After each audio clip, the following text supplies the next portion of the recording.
What is up, ladies and gentlemen? Welcome back to the Fifth and Long podcast. Patrick Lamar, Paul Shaq, coming back at you on another Monday night.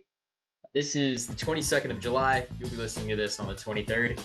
Paul, what's up, brother? You doing all right today? Yeah, doing well, man. Happy to be here talking with you as always, Patrick. It's a Monday. It is what it is, but we're chugging along. We already got one day down in the work week, so 4 more to go. Yeah, as far as Mondays go, not too bad. 45 days away from opening night of the 2024 NFL season. That's what we're really here for, and I can't wait.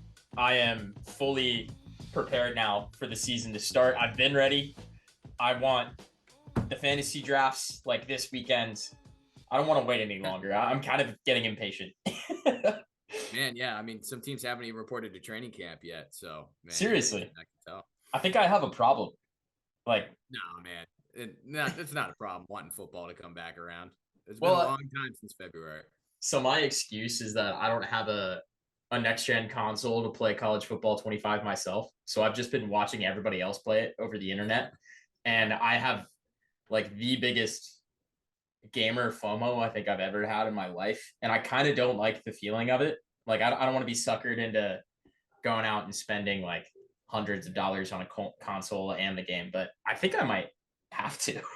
I'm fully okay with and content with spending all the money to get a new console because I need one of the next gen consoles myself, and the money on the game, and just like play it nonstop for like 2 months and then never play it again. I'm down for it to just be my dumb purchase for a couple months. No, I understand what you're saying though. That's kind of like the pickle I find myself in as well, because the shelf life of NCAA 14 was only a decade, right? Everybody played that for a long time. I played it the whole time. Like, that was the college football game. That was the only college football game, obviously, but I stuck with it. I was a frequent enjoyer throughout that time period. And now it's like, am I going to just get the game next year? Like, should I just wait? I don't know. It's you got to get the new one. That is the thing about games, like, and consoles as well. Like, I mean, you blink and the new Xbox or PS5 or new game that you just got, like, blink and just in a couple months or a year, it's outdated. It's crazy. But it's like, I mean, what's the real difference from one game, like, 1 year to the next? They update the graphics slightly. I mean, it's all just a money grab. Yeah, the rosters now too. I think I heard that they're going to make it so that you can't update the rosters year to year anymore, because they don't have the edit player function in there right now. I don't know how that's going to work, honestly. The nerds will figure it out. That's way above my brain power level. We got to get into some recent news for the NFL before we tackle some fun stuff later. Coming around the corner for you, we are going to be talking a little bit about Hard Knocks Offseason. The first 3 episodes, what Paul and I have thought about it. We'll talk about some early thoughts from mock drafts that Paul and I have gone through in terms of fantasy football. And then we're also going to be trying to decipher how many teams in the NFL could win the Super Bowl with Patrick Mahomes as their quarterback. So we're going to put Mahomes as the quarterback for every team and then try to theorize who the best teams are, who has the best chances, whose chances shift the most, perhaps, and who sucks so bad that it wouldn't matter who is quarterbacking him. We'll get there. First, speaking of quarterbacks, Jordan Love, Paul, your boy, holding out until his contract extension. Packers GM says he believes the two sides are close to a deal. If you had told me this happened a year ago, I wouldn't have believed you, but obviously Love had a phenomenal season, and, he's going to do whatever it takes to make sure he gets his money. I don't necessarily blame him. Seems like the Packers are pretty invested as well. Packers want to make it happen. I am never really a fan of players holding out, especially quarterbacks. And, like, I don't think Love would sit out preseason games, or maybe he would, but if it came down to sitting out games in the season, which it won't, fuck that. It doesn't even matter. They're going to get a contract done, is my point. Like, for some reason, I just wish he was at practice, because I love Jordan Love and I want him to keep progressing. Like, I don't want anything to get in the way of that. So I think the Packers are very incentivized here to get this deal done quickly if they feel the same. Yeah, I mean, I also don't think that if you're the GM of the Packers, I don't think that you would say that you're close to a deal. Like, if you weren't very confident you were going to get something done soon. Like, there's no reason to lie about that, right? Yeah, that's a great point. So, I think that should give Packers fans, set them at ease a little bit. Like, this kind of just goes with the trend, right, of the rest of the league, where look, you guys know I'm as bullish as anybody on Jordan Love, but it's not like we've had a huge sample size of his success. I think it's going to continue, but it's really only been one really good year for him. But that's kind of all it's taken. I mean, that's all it really took with Trevor Lawrence. You know, you look back, Jalen Hurts only has had one like super dominant year himself. He got a big contract off of that. So I'm not too surprised. And honestly, you know, winning the playoff game is massive. So you forget with Jordan Love, with how long he sat behind Aaron Rodgers, you forget like it's already time to really talk extension just after one full season in the league. But it is, and I think the Packers are going to get it done too. They've always had the top tier quarterbacks, and they're going to invest in this one again. I honestly don't really even think this is that much of a story, but especially because we're so early in training camp. But obviously, when you got a quarterback holding out or refusing to do anything, that's going to turn some heads. So I get why it's being reported now, but I think it'll all that ends well, or whatever the saying is, will happen in Green Bay. Sorry, kind of tripping over my words there. So the Packers and Love had an extension in place that allows him to be their quarterback this year, and his salary this year could be worth up to 22.5 million, including 13.5 million guaranteed money plus incentives. Some people think it's possible he could become the highest paid payer in NFL history with this new deal, which would be a little bit crazy considering he's really only had like a year's worth of starting work. But in 17 regular season games last year, over 4,000 yards, 32 touchdowns, 11 interceptions, plus the smackdown of the Cowboys on the road. I don't necessarily think, like me personally, I haven't seen enough to give him highest paid player in the league money, but I think he's probably in that like Goff Lawrence ballpark, maybe a little bit lower. I don't know. We'll see. I bet he's going to have. It's going to start with a 50. I think. I don't know after that. You do? Yeah, I was thinking 40s for sure, but we'll see about 50 because I think Lawrence is getting 55 or something like I that, think right? the holdout is because he wants the 50. Like Yeah. I think that's what he's pushing for, and I don't think the Packers are going to like sniff on it. You know. Yeah, I mean, as bullish as I am on him, I would not pay him more than any other quarterback in the league. Like, he's very good. I think that he can be, definitely a top 5 guy for years to come. But I mean, one really good year doesn't make you worthy of being the highest paid quarterback in the NFL. Now, with that being said, I didn't think Trevor Lawrence deserved to be the highest paid quarterback in the NFL, and that's just the trend of the way things go. Kirk Cousins at times has been the highest paid quarterback in the NFL, and I don't think he ever deserved it either. You just kind of try to one up the guy before you, and we'll see if it gets to that point with Love here. Yeah, I mean, all great points. Still, it's crazy. Like, I guess you're projecting he's only 25, right? You give him what he wants. If it pans out the way that you hope it will, you're in the NFC. The NFC is still kind of wide open, right? You have a really young team. You just shore up this piece. Plus, you also extended Kenny Clark, defensive tackle, 3 years, $64 million. He's going to be making almost $30 million this year. Crucial part of the defense, led the team TFLs last year, career best in TFLs and in sacks, 3-time Pro Bowler now. They believe in whatever it is they figured out last year. They believe in it, and I hope they can keep it up. Like, that division's going to get tougher and tougher and tougher, especially if Williams keeps progressing or just progresses at all, really. Like, even close to what people say he could progress like. Pretty cool to see the Packers investing in their talent, unlike they did when Aaron Rodgers was there. But think about it too. Like, what did we talk about all last year whenever Green Bay came up? They're so young. They're the youngest team in the NFL. they don't. I mean, yeah, they're gonna have to figure the Love thing out now, sooner rather than later. But a lot of their playmakers, like wide receivers, Jaden Reed, Christian Watson, they don't need to worry about paying them quite yet, which is the luxury. So, I mean, you bring in Josh Jacobs now too, but you let Aaron Jones go. So it's not like they're paying everybody left and right. Yeah, they pay Kenny Clark, but I mean, they let John Runyon go, one of the interior offensive linemen. I mean, it's not, I don't think that they're in salary cap hell. I don't know exactly where they come down on the cap, but I think that there's room. And I think that also their front office knows that. They know that what the age of this team is. And I think that probably plays into the two sides are close type thing. I think that they know that they can get to Love's asking price if they really need to. So the Packers, as of right now, according to overthecap.com, they have about 28.5 million to work with still. So they still have plenty of room. And you can restructure, I'm still sure, too, and free up even more space there. Yeah. And that deal for Clark is definitely front loaded, like half that money he's seeing in the last 2 years of it. So they're spacing that out as well. I don't know exactly how that works, but even Clark, like he's only 28 and he's their longest tenured player. That's nuts. Yeah.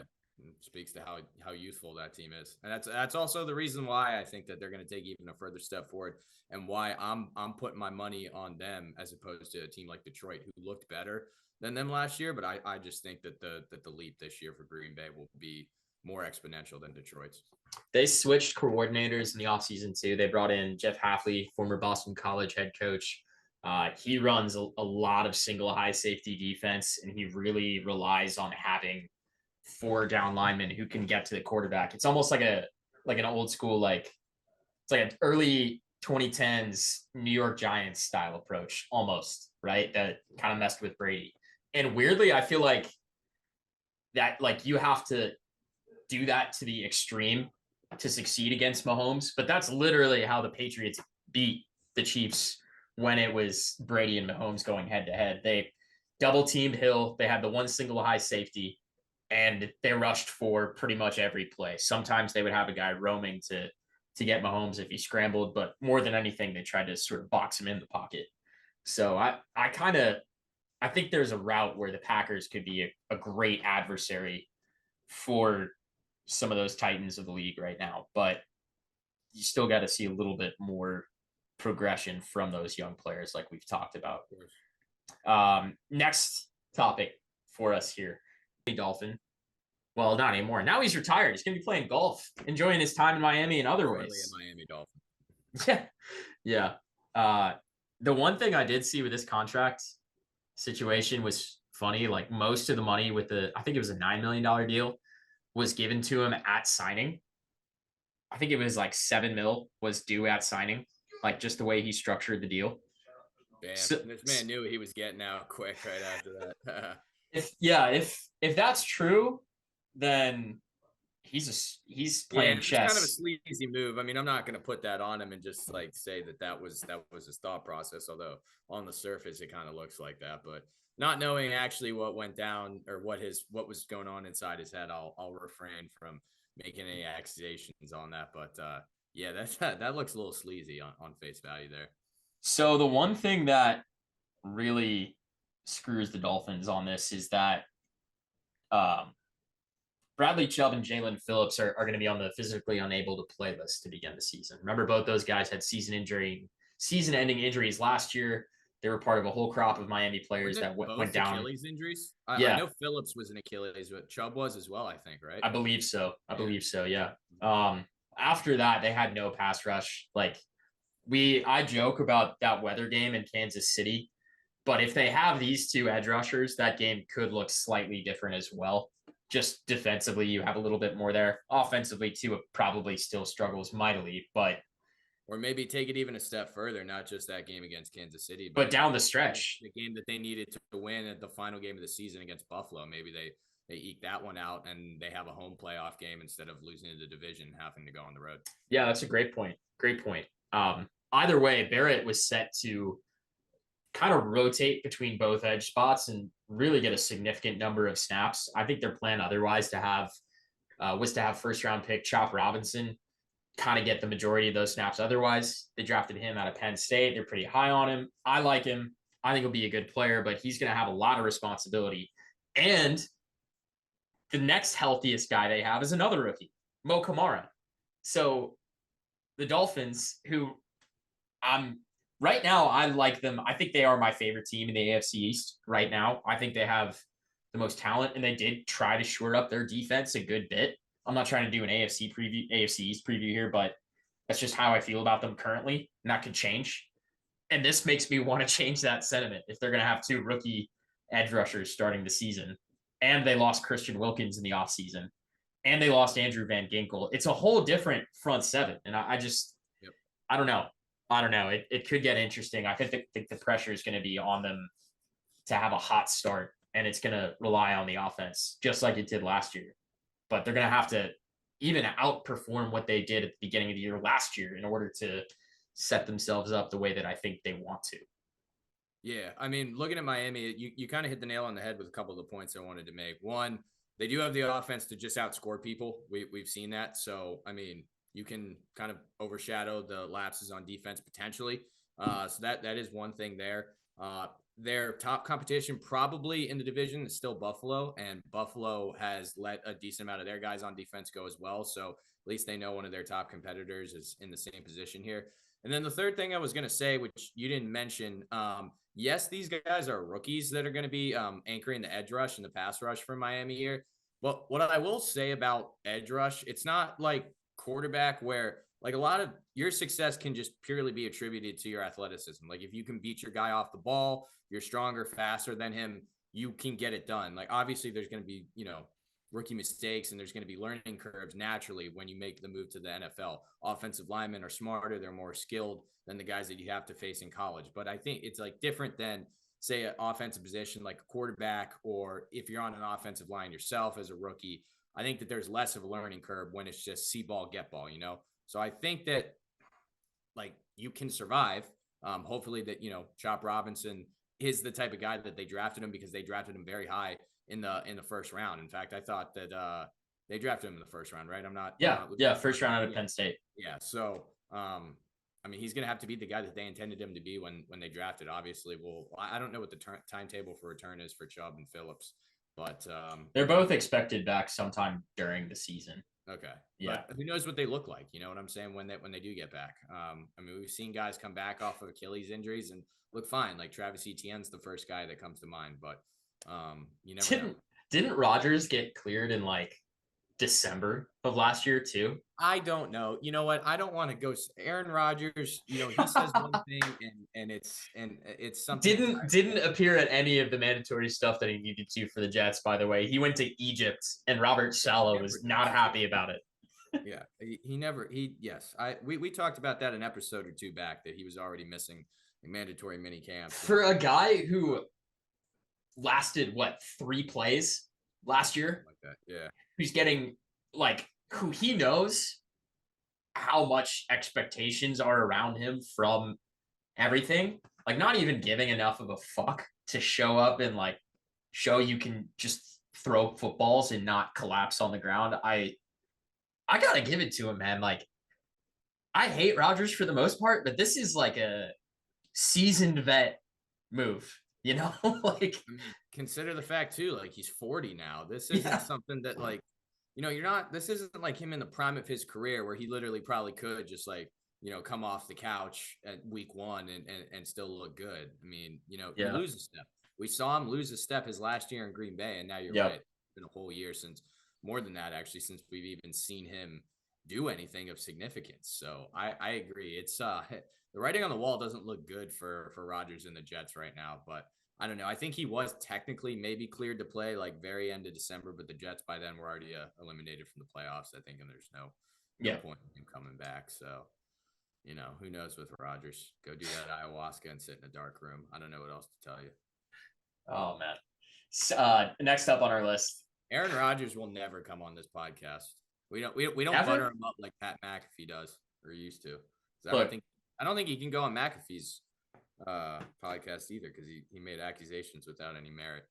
Well, I don't think we're in a position to refuse MVPs from the podcast as Oh, I much. wouldn't. Oh, don't get me wrong. I would not refuse Aaron Rodgers. I'd love to have him on the podcast. I just think if he ever heard any of our episodes, I just think he would just blatantly down or. That's a fair point, actually. Oh, believe me. I mean, we can reach out to Aaron Rodgers' people. I mean, if he wants to come on, we'll have him, no doubt. Yeah, yeah. Like and retweet, and we'll make it happen. Yeah. The Ravens signed Eddie Jackson from free agency, 1-year deal. I really like this. Jackson only played in, I think, 12 games for Chicago last year, so he wasn't a full-time starter. I think there was some injury stuff that happened with him as well last year, if I'm not mistaken. But Baltimore already has a great safety room. Kyle Hamilton's in there too. And bringing in a guy like Eddie Jackson gives them the flexibility to move Hamilton around into the slot or kind of into like a third down linebacker role. Whatever they want, they can now do with that because they brought in this extra safety to the mix who's pretty damn good, actually. Like, as far as veteran safeties go, we were talking a little bit about this last week with him and with Justin Simmons. But for a team like the Ravens, I mean, you lost your third safety last year, Geno Stone, to the Bengals, and bringing in Jackson instead is huge. Like, they needed this piece. It'll go a long way towards maintaining that infrastructure and like I said before, the flexibility that they had last season. So I'm high on this move. He's not going to be like a Pro Bowler or anything, but and if he is, we'll look back on this and laugh a little bit. But no, ultimately it's a depth-centered move or depth-focused move with that versatility in mind, and I think it's going to help the Ravens a lot. Yeah, if Eddie Jackson becomes a Pro Bowler, I think Baltimore, that probably means somebody major on their defensive in the secondary got injured, which the Ravens might not be too happy about. But if they get this guy on this 1-year deal to be a Pro Bowler, that in and of itself probably means good things for the Ravens. Look, the most important thing I think you said is it frees Kyle Hamilton up to roam and go to multiple spots on the field. I thought when his best game last year was arguably the game against the San Francisco 49ers. I think that was Christmas, if I remember correct, in prime time. And he's just all over the place. And a lot of that was around the line. So he can move into the slot. He can freeze him up to blitz as well. Doesn't just have to play center field kind of.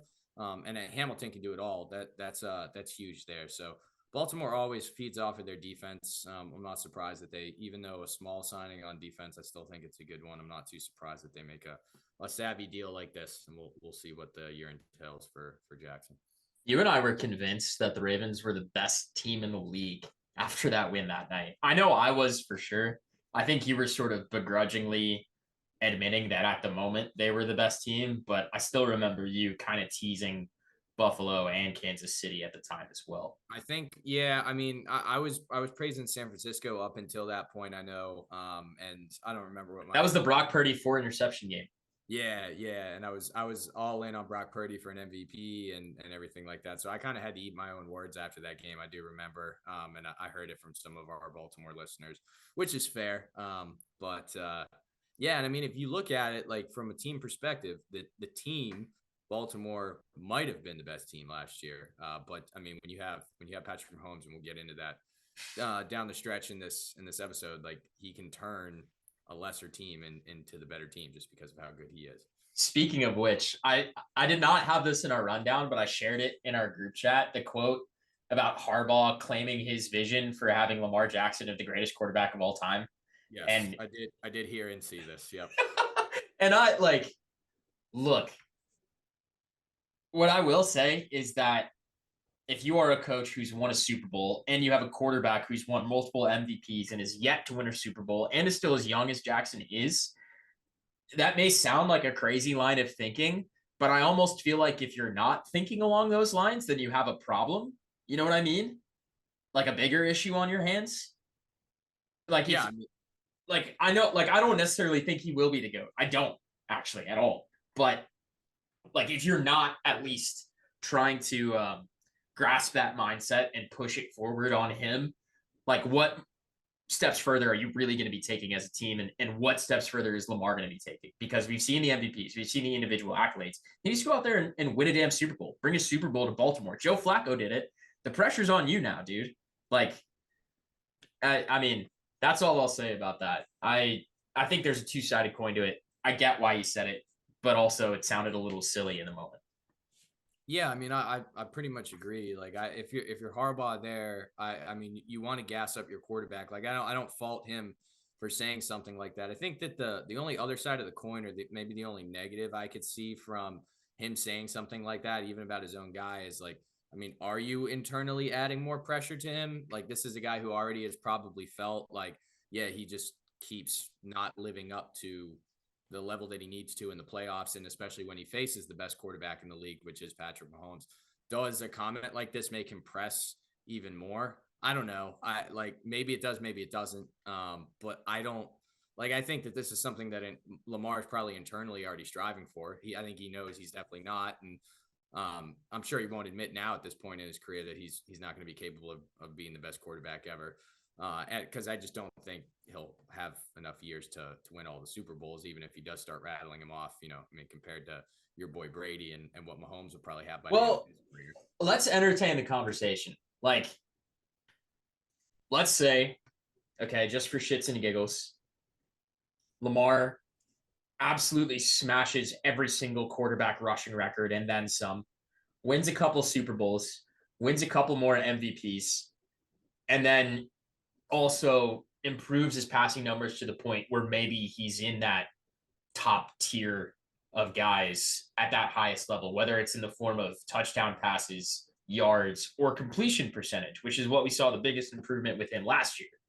Like, if he can become, and then again, this probably won't happen, but if he can become like a hair under Drew Brees, the most accurate quarterback of all time, That's while also being the greatest rushing quarterback of all time, I understand why you could like make the argument 15 years from now. But that's a massive if, though. I mean, we're talking about the most accurate passer. But in that world, right? Like, you can make the argument he's not. He's like, it's almost like the Aaron Rodgers debate, where like for a moment in time, maybe he was the most talented, but in a different sort of unique way.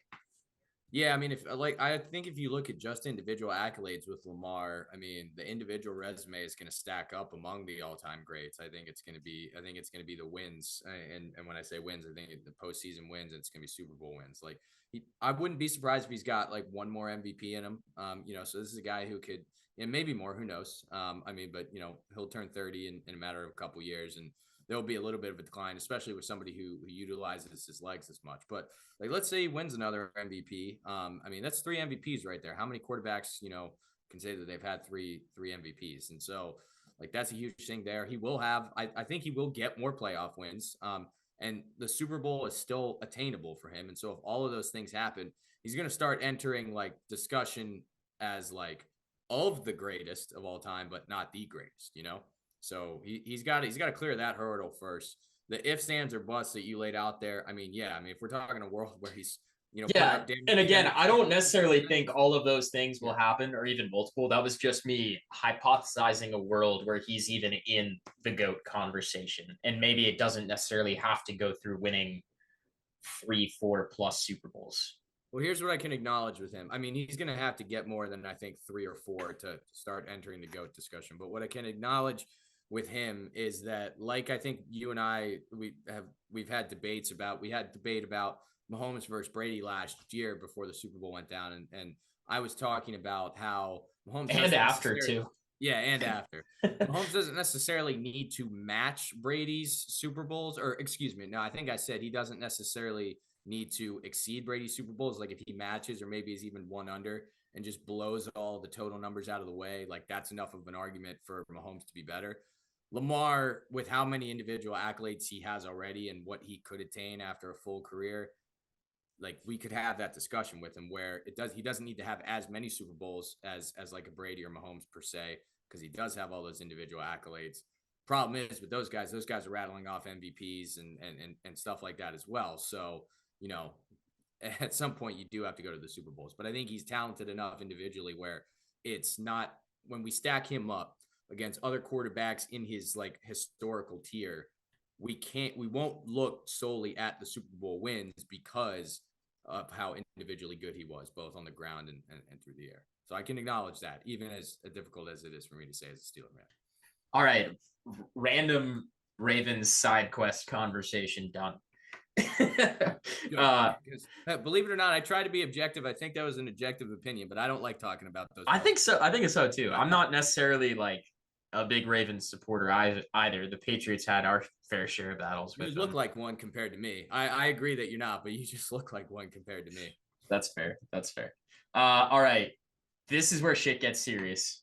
The Cowboys, Stephen Jones, son of Jerry Jones, and he's involved with decision-making with the Cowboys as well, essentially alludes to the fact that it's going to be a challenge to keep everybody in reference to the contract situations of Dak Prescott and CeeDee Lamb, who are going to be playing on the final year of their respective deals this year, and edge rusher Micah Parsons, who is going to be playing on a fifth-year option for next season, but that will be the final year of his contract. A lot of money to go around. Dak's already making an ass load of money. And CeeDee is playing like one of, if not the best wide receivers in the league. Like he's going to be setting that new mark for wide receivers, whatever it is. He's going to outpace all the contracts that we've seen so far. And then you throw in Parsons to the mix, most likely he's going to be wanting to be paid like the best D lineman in the game, or however he considers himself positionally. Probably more beneficial to do outside linebacker. Yeah, outside linebacker edge. Yeah. I don't know, man. The tea leaves are kind of out there that it feels like this is going to be the last year for one of, if not multiple pieces of the big four in Dallas, being the head coach, the quarterback, star wide receiver, and their best defensive player. It's really, really weird. And this is sort of the murkiest the Cowboys' future has looked since like pre-Tony Romo, I think, when the Cowboys were terrible in the early 2000s. Like, I don't really know. I'm sort of scared. And I am of the belief, actually, you're probably going to disagree with me on this. I think they should keep Dak and CeeDee 100%. Dak like had some awesome moments last year, and I know the playoff loss to Green Bay was bad. I just don't feel like they can give up on him yet. Like, I still think there's something there. I'm a Dak truther.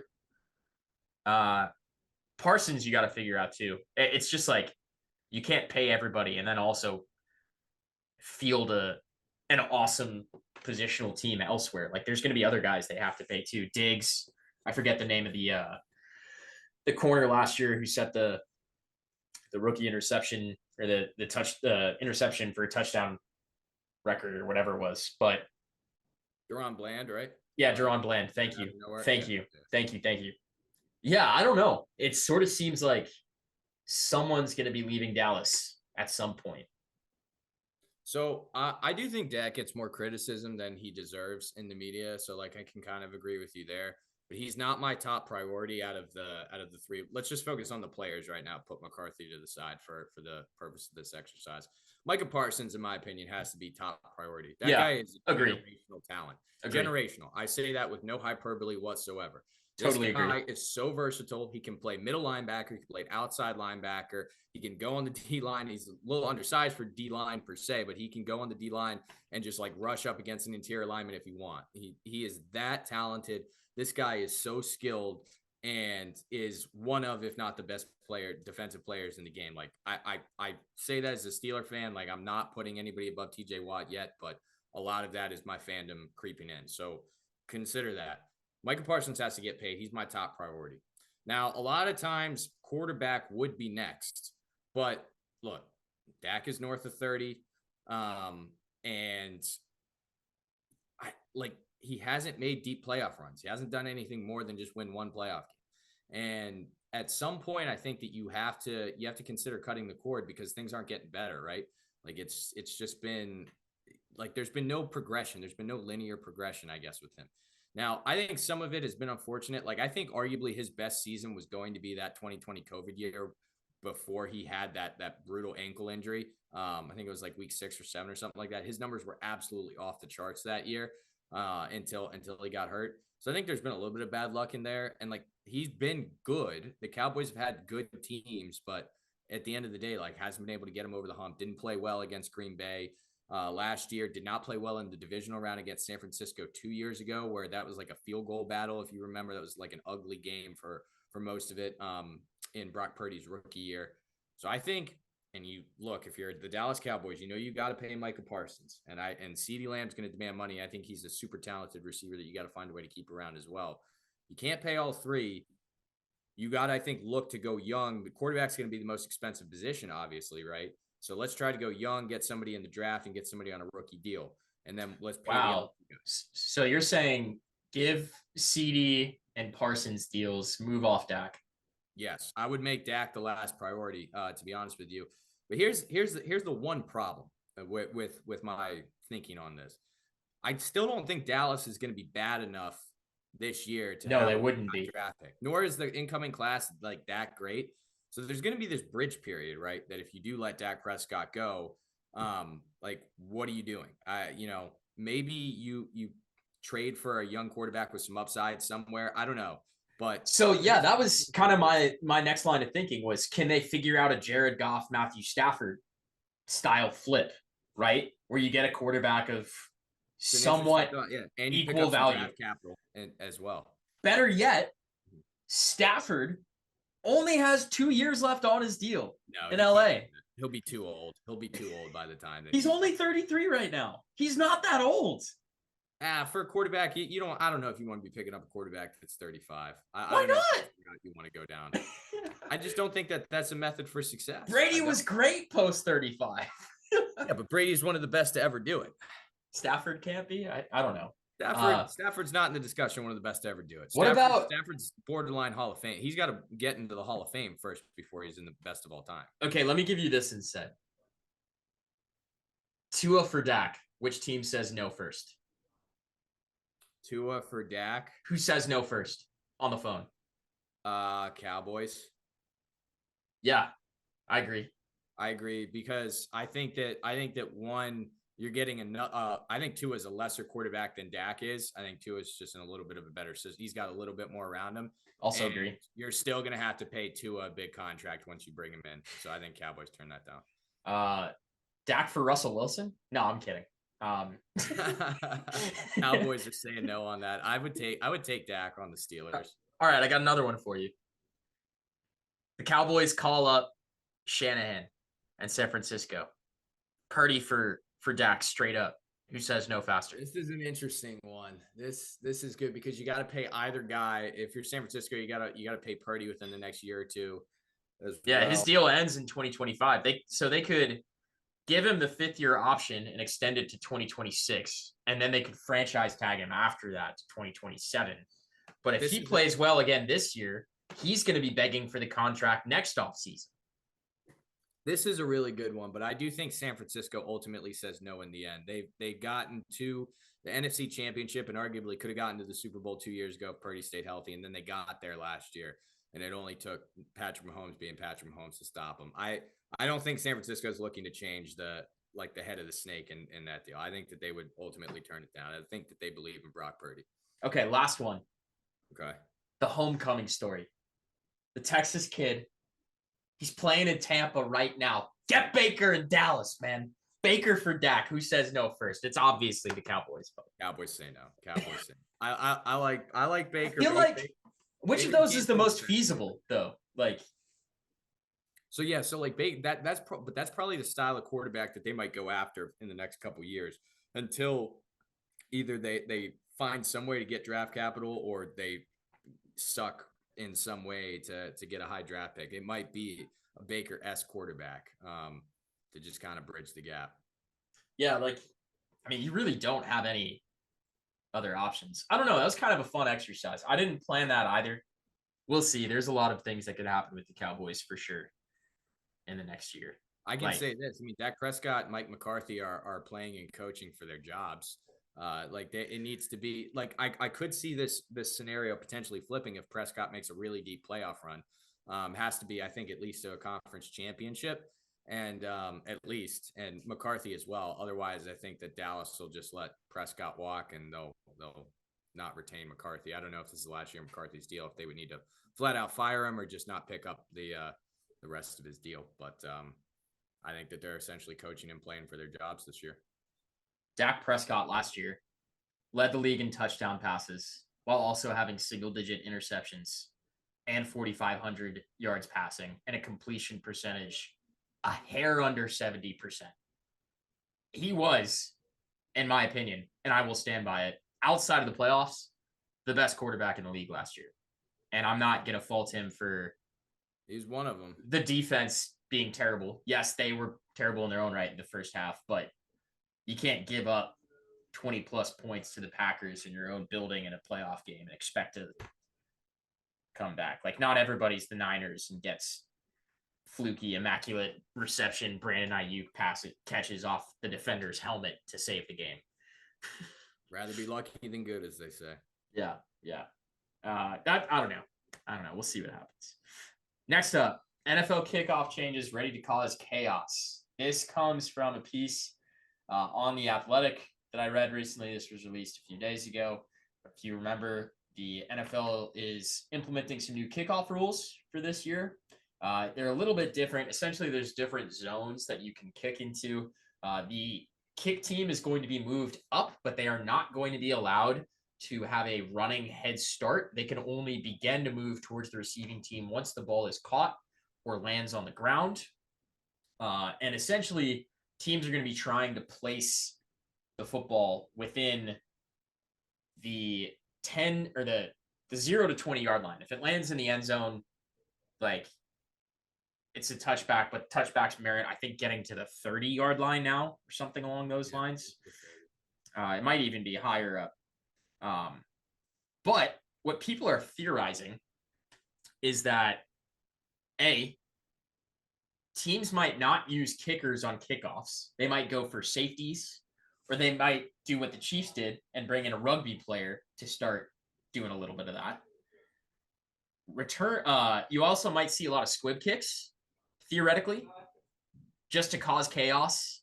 Very, very hard to block the kick coverage unit on squib kicks, right? Because footballs bounce very unpredictably. It's sort of like scrambling, trying to set up, see where the ball is going. Way less predictable and harder to coach blocking schemes for that return scenario. And then also, people are thinking you could see a lot more trick return plays, like reverses, backwards passes, all kinds of things like that. And this felt sort of gimmicky to me at first when I first heard about the rule. But the more I hear about how coaches are reacting to it while experimenting it within practices, I'm getting more and more excited for kickoffs to be a part of NFL football games again, and to be theoretically not just exciting, but totally chaotic. Yeah, absolutely. I mean, the NFL this is a decent effort, I think, on their part to try to mitigate, like, you want to bring kickoffs back because they can be the most exciting play of the game. But I think by moving the kick coverage team up, you are hopefully at least mitigating some of the risk for injury. So you've got them going less downhill. They're picking up less speed when they're trying to make these plays. So in that sense, I think it's a little bit of, kind of the perfect happy medium, or having your cake and eating it too. I don't really know what to think, to be honest with you here. I am interested to see if they can implement some sort of reverses and coaches can get more creative with it. I mean, special teams head coaches might deserve a little bit of bump in pay after this, if some of them can really flip field position here. And the interesting thing with the kick coverage team moved up, they start on is it the 40 yard line? I believe they got to be 10 yards off the 30. Is that right, Patrick? Yeah. So there's a start line. They get to start at the opposite 40 yard line. Yeah. Essentially, the kicker himself kicks from his own 35. Yeah. And then the receiving team, their blockers can start on their own 30 yard line. And then they're supposed to have two returners behind the 20 yard line, essentially. Yeah. So where I was going with that, I mean, the interesting thing is when you have all of those guys up there. I mean, if you have like classic kick coverage and you stay in your lane, still in theory you should be okay. But when you got everybody that far up, I mean, it can only take one broken tackle per se, and all of a sudden now the kick return team is like past the whole coverage, and then it's just the kicker back, at the 35. That's what I'm interested to see. Also, is like, does this if this leads to a lot of returns early or a higher percentage of returns early in the year compared to what we saw last year? Like, do teams start doing a half and half deal, right? Where it's only half of the guys up on the 40 and they have some guys back to help prevent against a big breakthrough on the kick return. So I'm a little bit interested to see that too. Like, there's going to be a lot of evolution, I think, throughout the season, because people like there's going to have to be a test and evaluation type period. And I don't think that that's necessarily just coming on the offensive side of the ball. I think that, or excuse me, the return side of the ball. I think that that's really what people are thinking of, and where things can get more creative. But I think that when you're on the kick coverage side of things too, you're going to need to adapt and get more creative with how you defend this as well, because naturally more kicks are going to be returned. I mean, it's not something that I feel like special team staffs were necessarily putting as much time and thought into last year and the previous years, especially if you have a kicker that can just boom it out of the end zone every time. So essentially, the rules here say that the ball has to be returned if it's kicked into the landing zone, which is from the 0-yard line, the goal line to the 20-yard line. Nobody calls it the 0-yard line. Yeah, I was going to say. You corrected yourself just in time, though. If the ball is kicked short of the landing zone or out of bounds, it will be placed on the 40-yard line. So if you don't kick the ball to the 20, or if you kick it out of bounds, the other team immediately gets the ball on the 40-yard line. However, the ball can bounce into the landing zone. So you can squib it, but if it rolls short, that's when that 40-yard line start comes into effect. If the ball is kicked into the landing zone, rolls into the end zone, and gets down by the kickoff team, it'll be placed at the 20-yard line. Or if the ball is kicked through the air to the end zone and gets down, it'll be placed at the 30-yard line. One NFL special teams coach said in reference to the new set of rules, quote, "The rules basically incentivize you to kick the weirdest, shittiest kicks you can kick." Any ball that can hit the ground is now artificial hang time, and so the rules are incentivizing variations of squibs and wild kicks, and it's going to be a shit show. So I'm kind of excited for that. It sort of feels like our own version of like rugby scrums outside of the tush push. And it's funny that like we want to make the game safer, so we're taking all these things from rugby and implementing them into football, which seems just far less safe. Well, rugby has a lot less injuries, at least to the head. I'm pretty sure. I mean, I think you're right. Lower extremities. I mean, just because naturally they have to tackle in a way where they don't utilize their head. It's a lot more fundamentally sound. More fundamentally sound. So at least in that regard, I can see the thought process. Wow, the boomers are loving this part of the pod.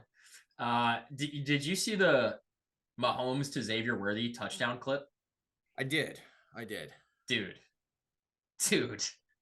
Are the Chiefs going to be unstoppable this year? Like, is Mahomes just going to be throwing 70-yard bombs to this guy twice a game?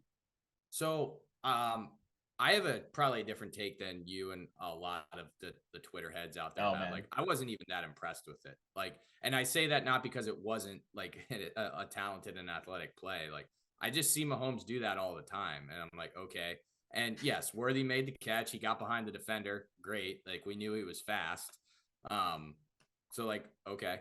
But I don't know. I try to like, after the, watching routes run of Calvin Ridley this time last year, and me overreacting and drafting him way too high in fantasy last year. Like, I'm just done with these preseason no pads, like crazy plays that we see this time of year every time. And it's like, great, dude. I know Patrick Mahomes can roll to his non-throwing side and throw across his body, 50, 60 yards down the field and hit his receiver in stride. I've seen him do it the last 5-6 years in the league. It's like, okay, great. So him doing it here in July, like, doesn't impress me. That's my take on it, but I know that the Twitter heads are all over it. So are you a seller then on the video of Nick Chubb squatting 500 pounds? Yeah, dude. I mean, I saw that. Like, that's impressive, knowing that how brutal that knee injury was. But got to see him in pads on the field. What'd you say? I didn't. No, you go ahead. I didn't mean to cut you off. Sorry. No, I was just saying, like, that is impressive in and of itself that he's able to put up that much weight still. I mean, that bar was like bending in an insane way. I mean, there's so much weight on either side, but like I'm not overreacting to anything like that. Like that's good that I think that probably structurally his knee is where it needs to be right now, or where they had hoped it was in his path of recovery. But like I'm not overreacting to that. Like I want to see Nick Chubb in pads, see him take, the first hit, see him make the first cut in real game action, not preseason, not while it's just shirts and helmets like we see guys now, in pads, real game speed. Like that's when I start becoming impressed. And with today's day and age, with the preseason games getting fewer and fewer because it's a longer regular season now and guys don't want to risk injury in the preseason, we don't actually see that happen until week 1. And that's why I like caution people from just a fantasy perspective, but in general, like don't overreact to all these videos that you're going to see. Like, and don't overreact to the negative stuff either. Like I bring this up every time.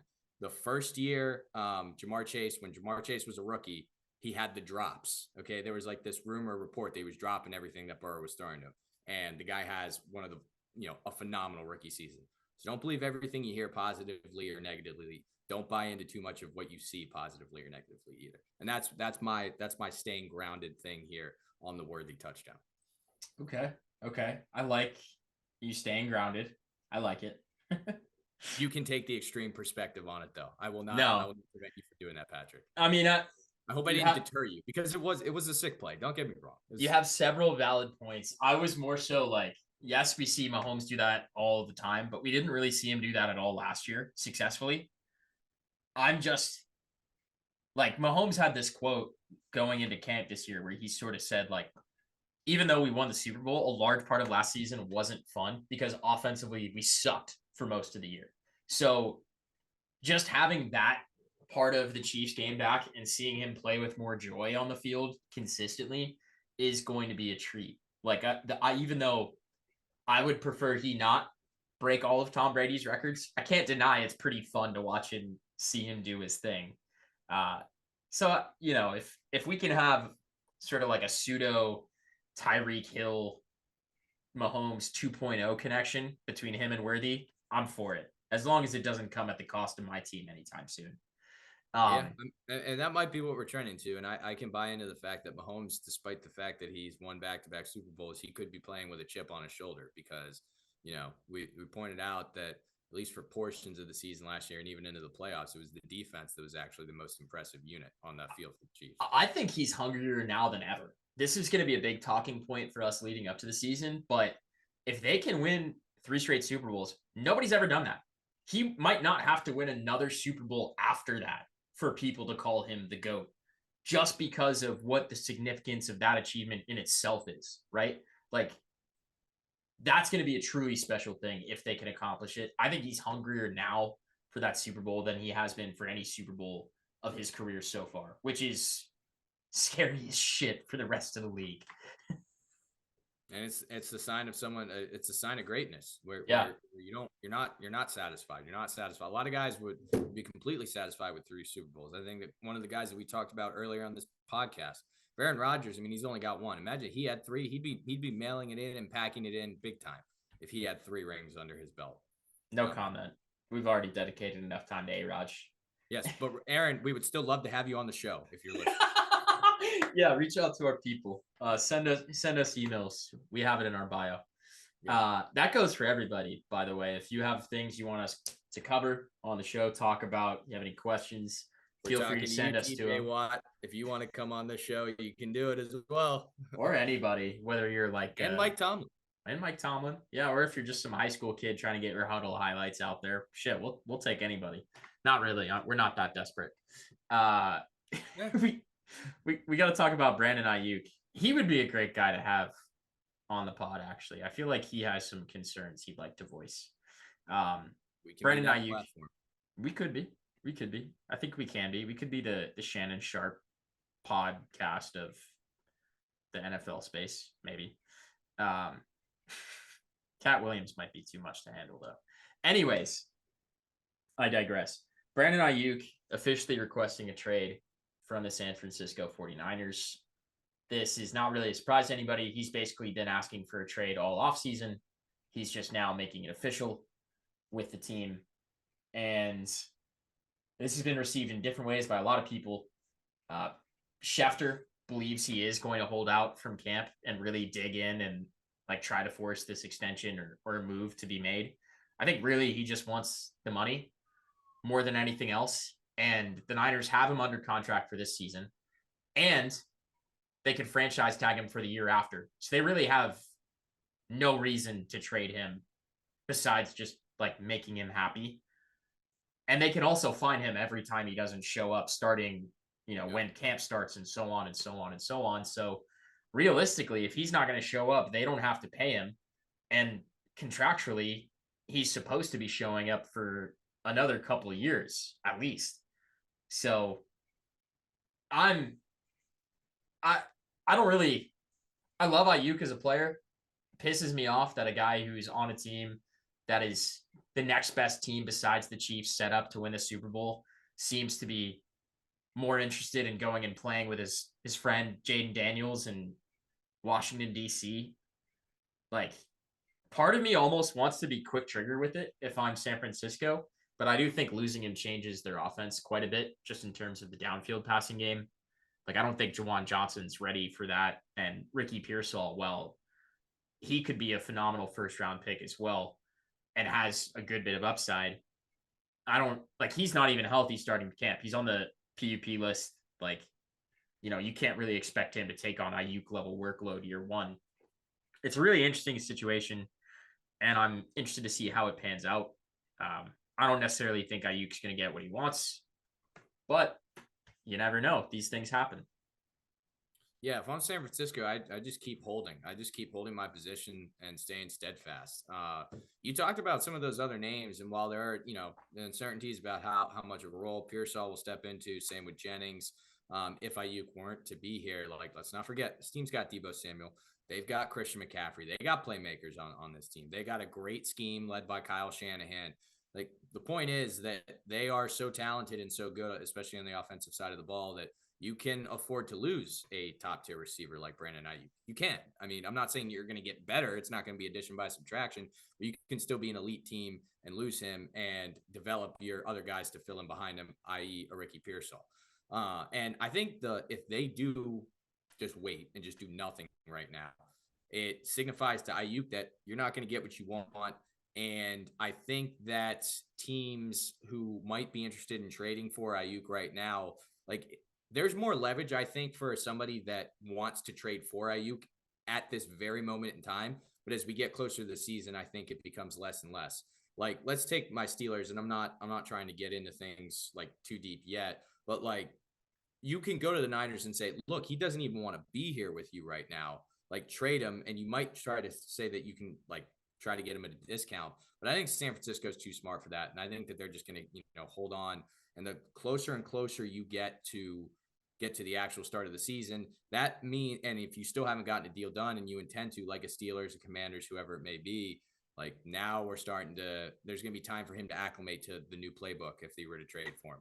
And that goes further into the season before he can really start contributing. And then the asking price gets driven down. And maybe San Francisco, if they budge, would do it closer up to the season. I don't know. But at the end of the day, like you said it, he's on his 5th-year option. They can tag him after this. You can just keep riding with him. And I think if he walks, I think that they get a compensation. I think they get a comp pick after the 3rd round. So it's not even obviously it's not going to be the caliber of a 1st-round pick, which would be what it might take to get him now. But it's not like you're going to get no draft capital. You can still get a good player in the 3rd round and get something for him and keep him for this year while you have an elite Super Bowl caliber roster. Well, you sort of lightly previewed it. Now it's time to fully dive in. Ladies and gentlemen, welcome to the Brandon Aiyuk Speed Dating Show. Thanks for joining us. I am Patrick DeMar, your host, joined by Paul K. Shaq. He is going to be our reactor extraordinaire for today's game. Let's start, Paul, with your Pittsburgh Steelers since you brought them up. Thank you for doing so. Russell Wilson, new quarterback in town. Justin Fields, new backup quarterback in town. Kick returner, maybe. I don't know. Maybe the starter eventually. Maybe. He could be. No more Deontay Johnson. George Pickens, the new number 1 wide receiver, and Arthur Smith, new offensive coordinator in town, not with the New York Jets, maybe regrettably so on his part in a few years. I think this makes sense for the Steelers. I don't necessarily know that they do it. They're kind of in a weird transitional year, but If Tomlin really fears for his job as a head coach this year, Why not? He's got a new 3-year deal. Why would he Exactly, my friend. That's why I don't think this is going to happen. But if he did fear, let's say he did, if he wanted to step it up a notch, feet to the fire, he could make this move. He could. I think that it's in the cards.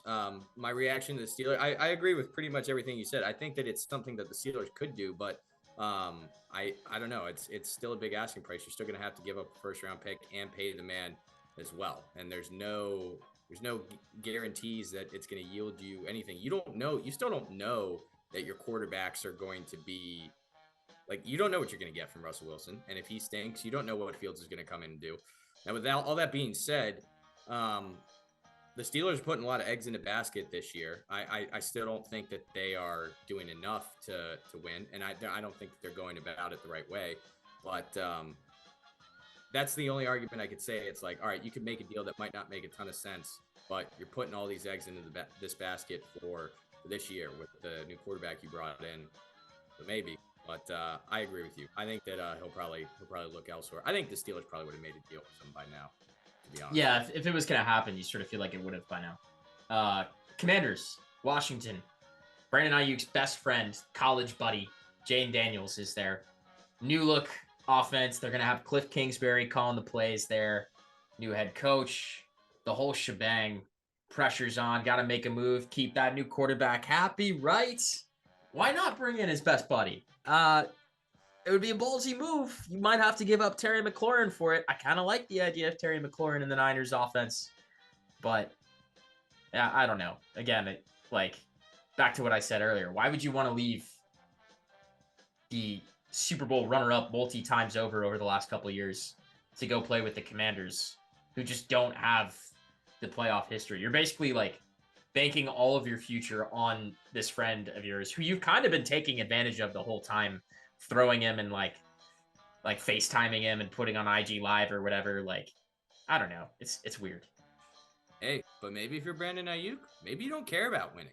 Yeah, honestly, maybe not. You want to get paid and be with your buddies. So in that sense, I mean, the Commander move could make a ton of sense.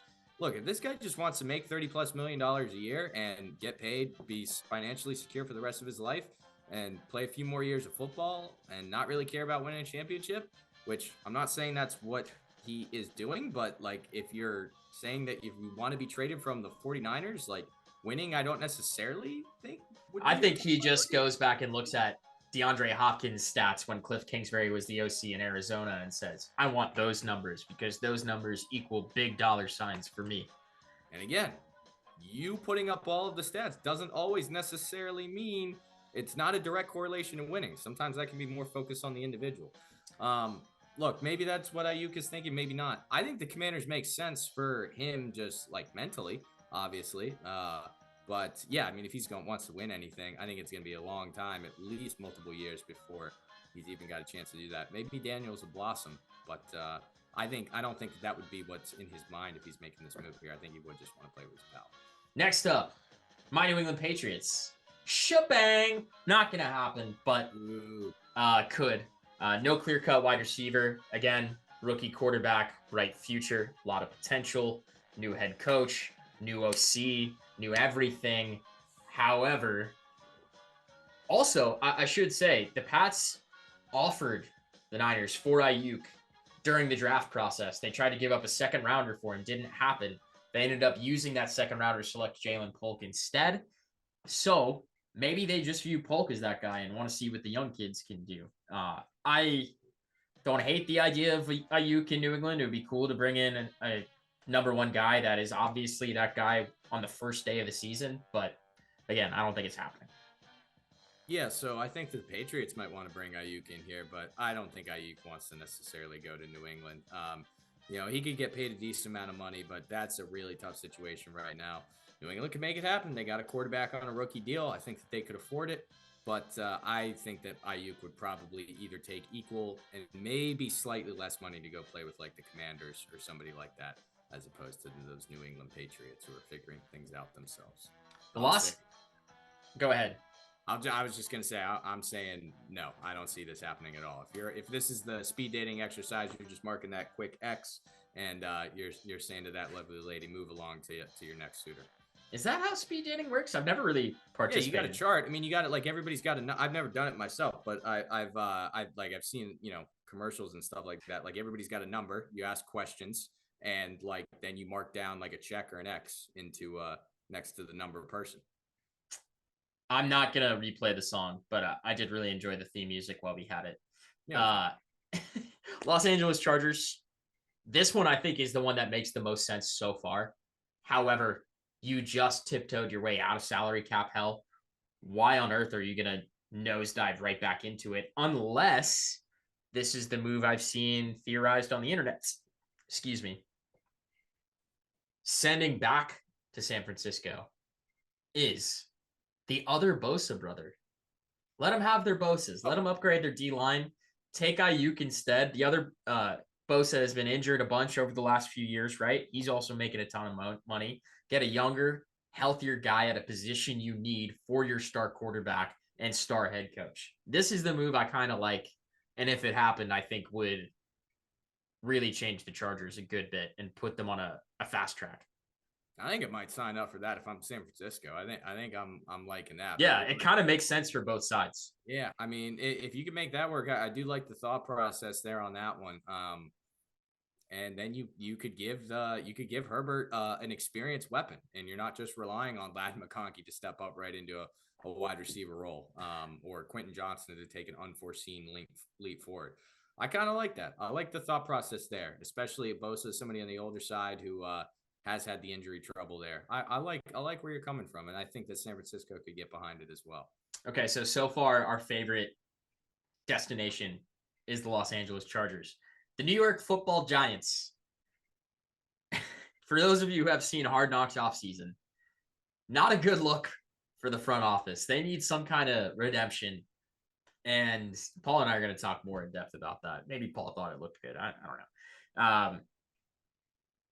You kind of need to, you got to succeed this year. Joe Shane, Brian Daboll, they both feel the pressure. Daniel Jones probably feels the pressure too. Pressure's on in everybody. And they're also sort of in a situation where if you give up the resources to make this move happen and it doesn't work out, you look even worse. So risk reward is pretty high, I think. And if they feel great about Neighbors right now coming into camp and everything, like I understand them sticking with him. However, you don't really like you lost Saquon. You need a guy that's a star caliber player in there. And as much as Giants fans may like Daniel Jones, I don't necessarily know that he's that guy either. If you give him a clear-cut wide receiver one coming into the league and you put Neighbors next to him who could develop into that as well, you have the potential to have an awesome offense, at least at times this year. I like it. They have some of the lowest cap space available from these teams I have listed here. They could make it happen, though. It would get tough after that paying him, but this is a league where they even talk about it in the show. Like you gotta make moves sometimes. Really, you just have to be deliberate with your decisions. But I don't know. This is the one where it would seem like I think the biggest panic move so far that we've gone over. Yeah, I mean, I think that the Giants. I don't know. I don't see this one as much of a happy marriage between Aiyuk and the Giants. I think the Giants are probably more focused on the young talent they already have in the receiving core. And I don't think that this is someplace Aiyuk would necessarily want to go. I don't necessarily think that he'd want to go and play with Daniel Jones personally, just how things have looked. And Daniel Jones has been somebody who's had a ton of injuries himself. So there's just a lot of uncertainty for him in New York. And I think the Giants should just try to roll with the young skill position talent that they have right now and focus their money and resources elsewhere. I think that'd make more sense. How about the Arizona Cardinals? Throw Marvin Harrison Jr. into the mix. Kyler's back and healthy. Why not bring in Aiyuk too? Bring him to his old stomping grounds in Arizona, right? Get him the ball, high flying, air raid, all of the above. I kind of like this one. Some people are high on the Cardinals this year too. I don't necessarily know if I am, but if they make this move, maybe they're a fringe playoff team. I don't necessarily hate it, especially considering you want to see Kyler Murray succeed. Not next year, not the year after. ASA fucking P. And Ayuk would at least help the idea of that becoming a reality. So I think Ayuk could get behind it if you pose it to him like that. I think the Cardinals would definitely like it. The 49ers aren't going to let this happen. They're not going to let something like this happen with Not in division. So I think that's the wrinkle in this plan, or not unless they got an absolute haul for him. Yeah, and in that case, I mean, if you are given the haul and what San Francisco would ask to let this happen, is it really a net positive in the end for the Cardinals? You'd have to ask yourself that. So I think that this is one of those fantasies that in theory sounds great, but reality kind of comes crashing down. Would you say this is a more favorable or perhaps attainable deal than either the Steelers or Patriots? Or do you think it's between or below?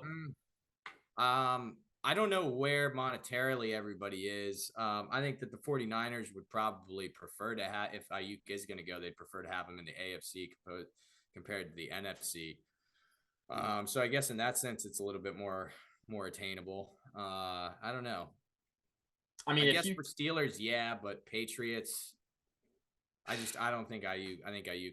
I just don't see him wanting to go to your New England Patriots, Patrick. That's fair. I apologize. No, I don't disagree with you. I don't think he would want to either. He might not have a choice though. I guess. Detroit Lions. This one would cause some ripples. Okay. It's a little harebrained, but I don't think it's impossible.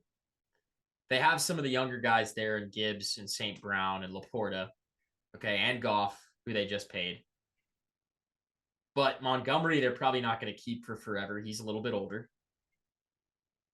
Jameson Williams is their number 2 receiver. Unless you count that as Laporta or Gibbs.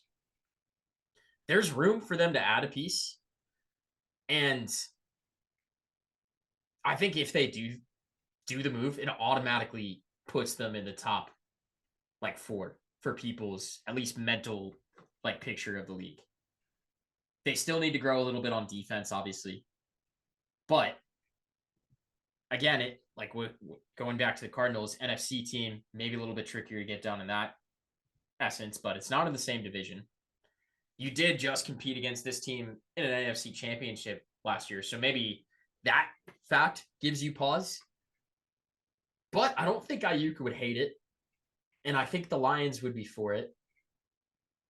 I don't see a reason why they wouldn't be, at least. And I think it potentially changes what the next couple of years in the league look like. I think the Lions could get to a Super Bowl with that offense.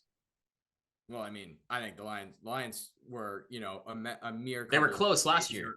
A lucky bounce from getting to the Super Bowl anyway. So I don't think that they need Ayuk to get to the Super Bowl. I think that this is another fun one to talk about, but I really don't think that the Lions need Ayuk. You mentioned all the other talented playmakers they've got on their roster already.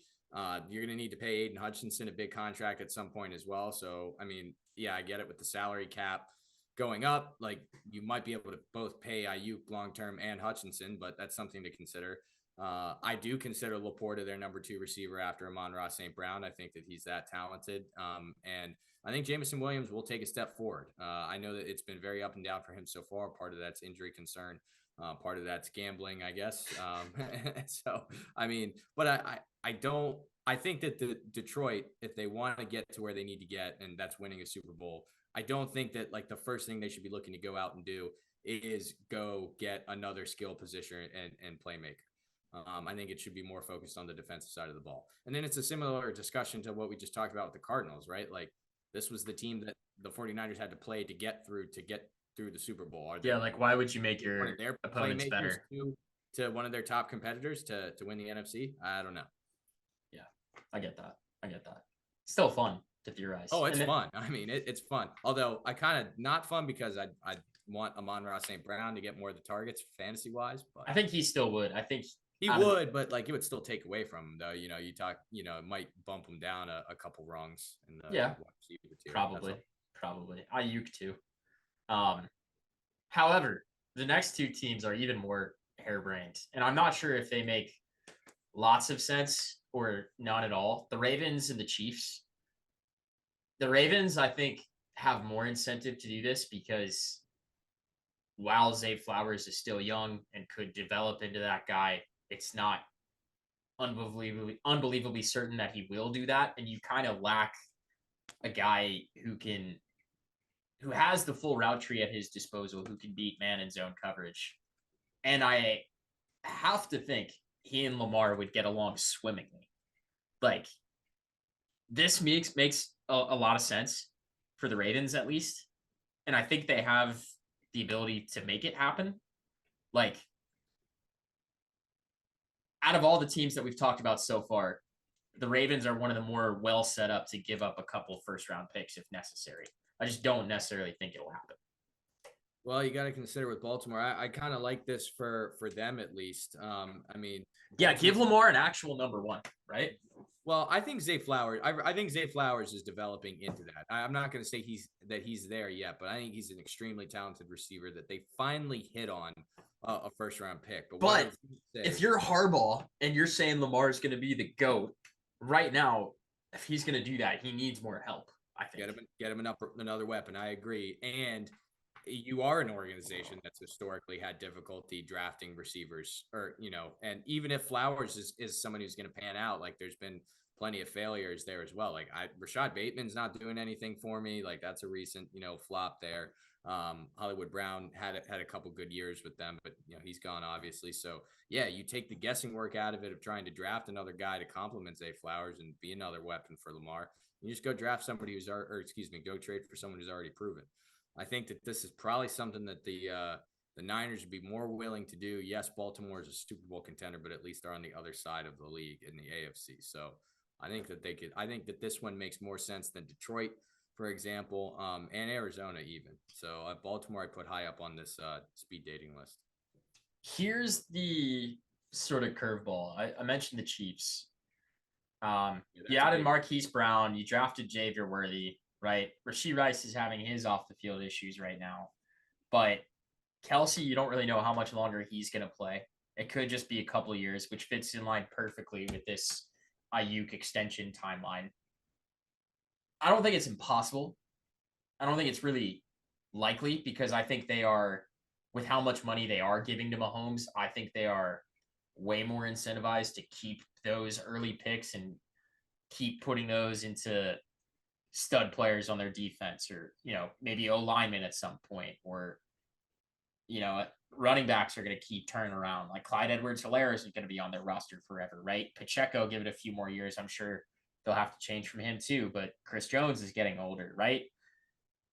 I could see it sort of. Really, I'm just terrified of if this actually happened, which I don't necessarily think it would. I think it's a little bit less realistic than the Ravens, for example, or the Chargers.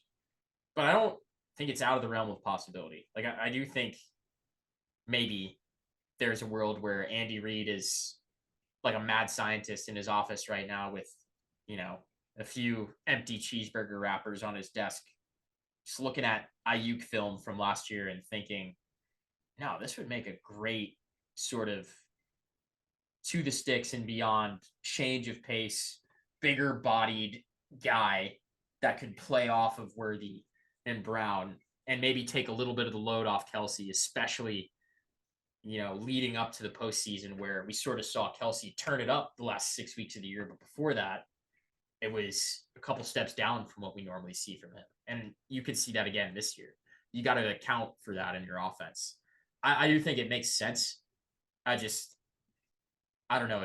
I don't know if I could see the Chiefs being that aggressive, really, because we haven't seen them go that route. It's been more so the opposite, right? Trading away from Tyreek Hill, avoiding that big payday. I don't know. It perplexes me. That's the one where, like, if it happens, all bets are off. The Chiefs are getting every Super Bowl bet from everybody. Yeah, I think that there is literally no interest from Kansas City, and I don't think San Francisco would do it either. You think there's no interest from Kansas City? None. When I say none, I mean that they are not even considering this move whatsoever. Why would they? They traded away Tyreek Hill, who was the best receiver in the league at the time, or one of them, Justin Jefferson. And they just won a Super Bowl last year with the supporting they won a cast. Super Bowl without him, and they've won 2 without him. Yeah, that's fair. I mean, like, they don't care, and they've also made moves. I mean, they bring in Hollywood Brown. They go draft Xavier Worthy. Like, Rashee Rice is dealing with off the field stuff, but he's hopefully a receiver that's growing and coming into his own for this next upcoming season. For me, it goes more so back to the Kelsey thing and how much time does he really have left? He's getting older, right? Seems to be potentially building kind of a happy life with a super mega pop world star and Taylor Swift. Like, he might ride off into the sunset if they win the Super Bowl this year. But I don't know if Brandon Aiyuk necessarily slots right into the same role. Like, Aiyuk, I'm pretty sure plays. No, it would be different, but it would take pressure off Kelsey for sure. I guess. I just don't. I think that there's other bodies there to take pressure off of him, and Mahomes is going to find a way to win with any receiving core that they got out there. And this is a franchise that's proven that, like, they don't care. They don't need to or want to pay their receivers big money, obviously, with letting Tyreek go. So, I just not that the Chiefs think lowly of Brandon Aiyuk, but I just don't, like, they're set. They know what they need to do to win, and they don't need to bring in Aiyuk to do it. Okay, so give me, out of the teams we've gone through, Commanders, Steelers, Patriots, Chargers, Giants, Cardinals, Lions, Ravens, Chiefs. Which is your favorite Brandon Aiyuk fit? Favorite Brandon Aiyuk. Give me your top 3. LA #1. I love him catching balls from Herbert. I guess after that, I mean, like, I don't love it as a fan, but Baltimore would work well. And then I'll put my Steelers at 3. I mean, we could definitely make use of them. And I guess, that would really solidify a receiving core. So I'll go Chargers, Ravens, Steelers. I think I would go Chargers, Ravens. I kind of want to go Lions after, but again, I don't necessarily know what would happen. I'll go Chargers, Ravens, and Commanders because I do think there's a really strong chance that actually happens, much to my chagrin. I would turn into such a Brandon Aiyuk seller if he went to the Commanders. Not even in terms of, like, his production ability, but just, like, personality wise. I would think so much lower of him if he's like, no, forget San Francisco with some of the best infrastructure and coaching and talent in the league, especially offensively. I want to go play with the Commanders, who've done nothing and have the worst offensive line in football by far. Yeah, I mean, I don't know. That's just a kind of, like, because he, like, Jaden Daniels and him playing together at Arizona State's the only reason. Yeah, they must be, like, maybe they're boys. Two peas in a pod. They must be. Maybe they are, but, like, there's plenty of guys who are, like, really good. Like, it's a business at the end of the day. Like, guys move from team to team. Like, there's plenty of guys that are really good friends. Like, you got to put that behind you, man. It's your job. Seriously, it's your job. Like, and it's a business at the end of the day. Nobody cares that you're buddies with the guy playing across from you. All right, talk to me about Hard Knocks offseason. From the first 3 episodes, episode 4 premieres, I think, the night that this will be released, the 23rd. What has been your biggest takeaways? Like, outside of, I'll let you start. Like, what for you was the moment that sort of gripped you the most, that made you go, ooh, these guys are idiots, or I could be one of them?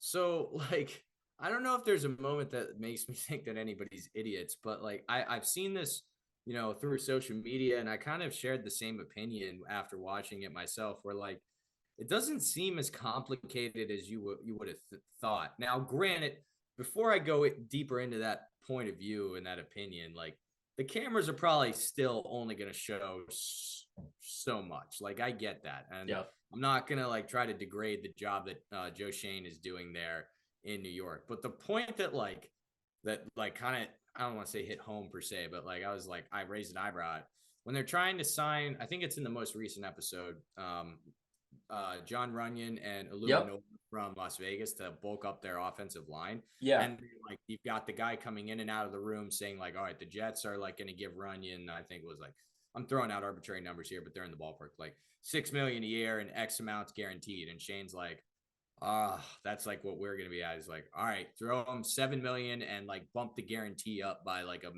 million and a half. Like that's what I do in Madden on Dynasty mode when I'm trying to sign a free agent. Like literally, like Yeah. so that was kind of interesting there. Like, okay, I mean that's you it's really that simple where you just bump it up another million per year and give them a little bit more guaranteed. Um, so that was one thing there. I have an opinion on the Saquon thing as well, but I feel like it'll be different than the masses, and I want to I give your I take. have a similar sort of stance, Okay, actually. so go ahead. Go. I want to see what you say on it first. I don't think Saquon had any interest in playing there. I agree. So I agree Like, with not even, yeah. I think it was less than 1% he wanted to go back. I think he's a nice person and was trying to be amicable in his conversations with the GM. But when the GM proposed the idea of like coming back to them after he gets these offers that are going to let him know what the market is, Saquon wasn't really committal Yeah, to the he idea wasn't of letting them receptive to that match. at all. Yeah, Yeah, and he thought that he was. Shane was convinced. He was like, "No, he's going to give us the chance," and it just didn't work out that way. And when you go back and listen to the way Saquon talked about it, he was just sort of like, "Yeah, like all right," but he didn't give a flat out yes. yeah, I don't think he wanted to go back there at all. I think he wasn't a fan of the infrastructure. I think he felt like too much weight was being put on him because Jones can't stay healthy. He ends up and the O line sucks too. He's just getting beat up. Whereas you have a chance to go play in Philly, who's going to compete for a Super Bowl right away and could set you up for an absolutely monster season. Like, what's to say no to? About tell me what about the New York Football Giants franchise right now says I would rather play for them besides just giving them the hometown discount and being a Jersey kid. Like, I just don't think it was going to work. And I think Saquon knew that, and the people in his ear knew that. And it was pretty apparent to me from the way things went in the show, from what we saw at least, that this was the reality of the situation. And like, I don't even fault the Giants for it. Like, they got a lot of hate after the fact for essentially being like, well, if he goes to Philly, we'd really hate it. And then he goes to Philly. But like, just being honest, that was one of the best options for him, if not the best. yeah. I mean, I agree, dude, and that's why I thought I was going to differ from the masses and from you. Like, I don't think that the Giants front office really did anything wrong. Like I'm looking at Saquon's contract now. He's on a 3-year, $37.75 million deal and 26 million guaranteed. Well, that was the other thing. After they saw what he got paid, they said, no, that would have been too high for us anyways. So it's sort of like, even if they were given the chance to match, they wouldn't have. But I'm pretty sure from what I remember, like they were willing to give him, was it like they're willing to give him, was it 20 or 25 million guaranteed? And I think that they were going to give him 12 mil a year. Like it was not that far off. Like where, yes, it would have been like a mil less AAV, yeah, but he would have made more a little guaranteed. bit less money, but I mean, it's nothing like huge make or break. And again, like I think that there's onus on Saquon here. I mean, like not that he did anything wrong. He can sign with whoever he wants to sign with. It's a business, like I just said. But like, I don't think that the Giants just lowballed him and disrespected him with the offer. I think that they did what they could do to bring him back. And yeah, this was a guy that was I think Saquon was thinking in his head, like, I got to be blown away with New York's offer to come back. And Yeah, it really wasn't. It wasn't a separator from the other teams that were out there. And I don't really think that that's the Giants' fault. Like, you can't just pander to every player's whim. Otherwise, you're not going to have enough money to sign a full team, Yeah. I will say it kind of how they were reacting to the additions they were able to make. Like in the moment, it didn't seem like they were that upset when Saquon left. It sort of, in the moment, it sort of seemed like they were ripping the Band-Aid off. Like they were almost dreading it and expecting it to happen. They just weren't sure how. And then it actually did. And after that, they were like, oh, well, we got Brian Burns. That's great. And they seem genuinely excited about that.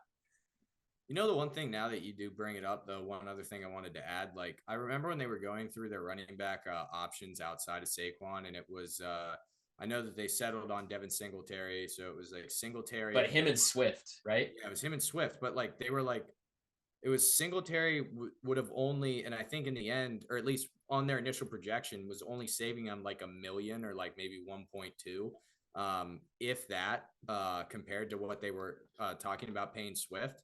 Like, I think that I don't really understand the logic there. Like, I think that I would pay $1 million more a year for DeAndre Swift compared to Singletary.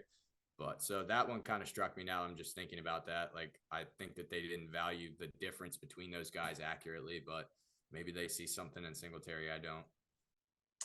Yeah, I mean, they were calling him motor. I think they love his workhorse level, and just Whatever. being frank, like if you're going to be in an offense where Daniel Jones, like they said, 3 major injuries in 2 years is going to be the quarterback, you have to have a backup plan, and I think Singletary is it. Like, I understand your point though. Like, he had a good year in Houston last year. I don't know. I thought he did great.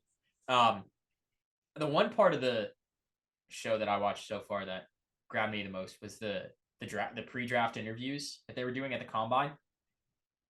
Drake May's little 30-second clip where he perfectly dissected the play from memory while also processing all of these things that the coaches are telling him in terms of like audibles or keys for the O-line. And it's like, he was like a robot. Like, he just got it right away. They didn't need to do any extra nothing. Whereas Jaden Daniels is like can't get the play right, and McCarthy's play takes like 20 minutes, and you can tell he's like a little slower. And then Caleb Williams is like, you could just tell, has no interest in talking to these guys, but he's doing it anyways. It's not going to follow them. Then, it's interesting too. And then also piggybacking off of that, like I didn't think that Malik Neighbors didn't really blow me away with his interview either, which obviously we know now that's who they drafted. I don't know. Neighbors just kind of seemed a little bit like reserved, or it felt like they wanted to go up and get May. It did, yeah. And they were talking considerably about I think Shane even at some point was like, hey, like I went across the way into the Patriots booth. Yeah, he went and talked with Elliott Wolf.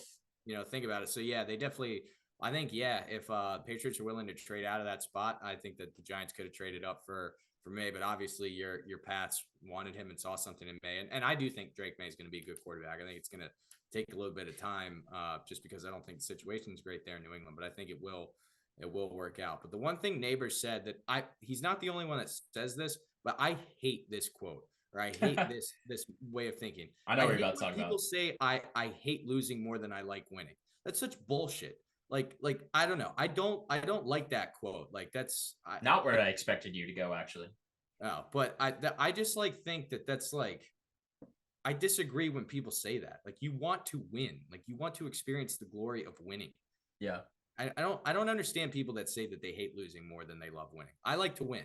Losing sucks. Don't get me wrong. But it's almost like it's one of those things where I think if you have that mindset, you're so used to winning that it's like just an expectation. Like, you don't even think twice about it. You're just like, no, I'm going to win.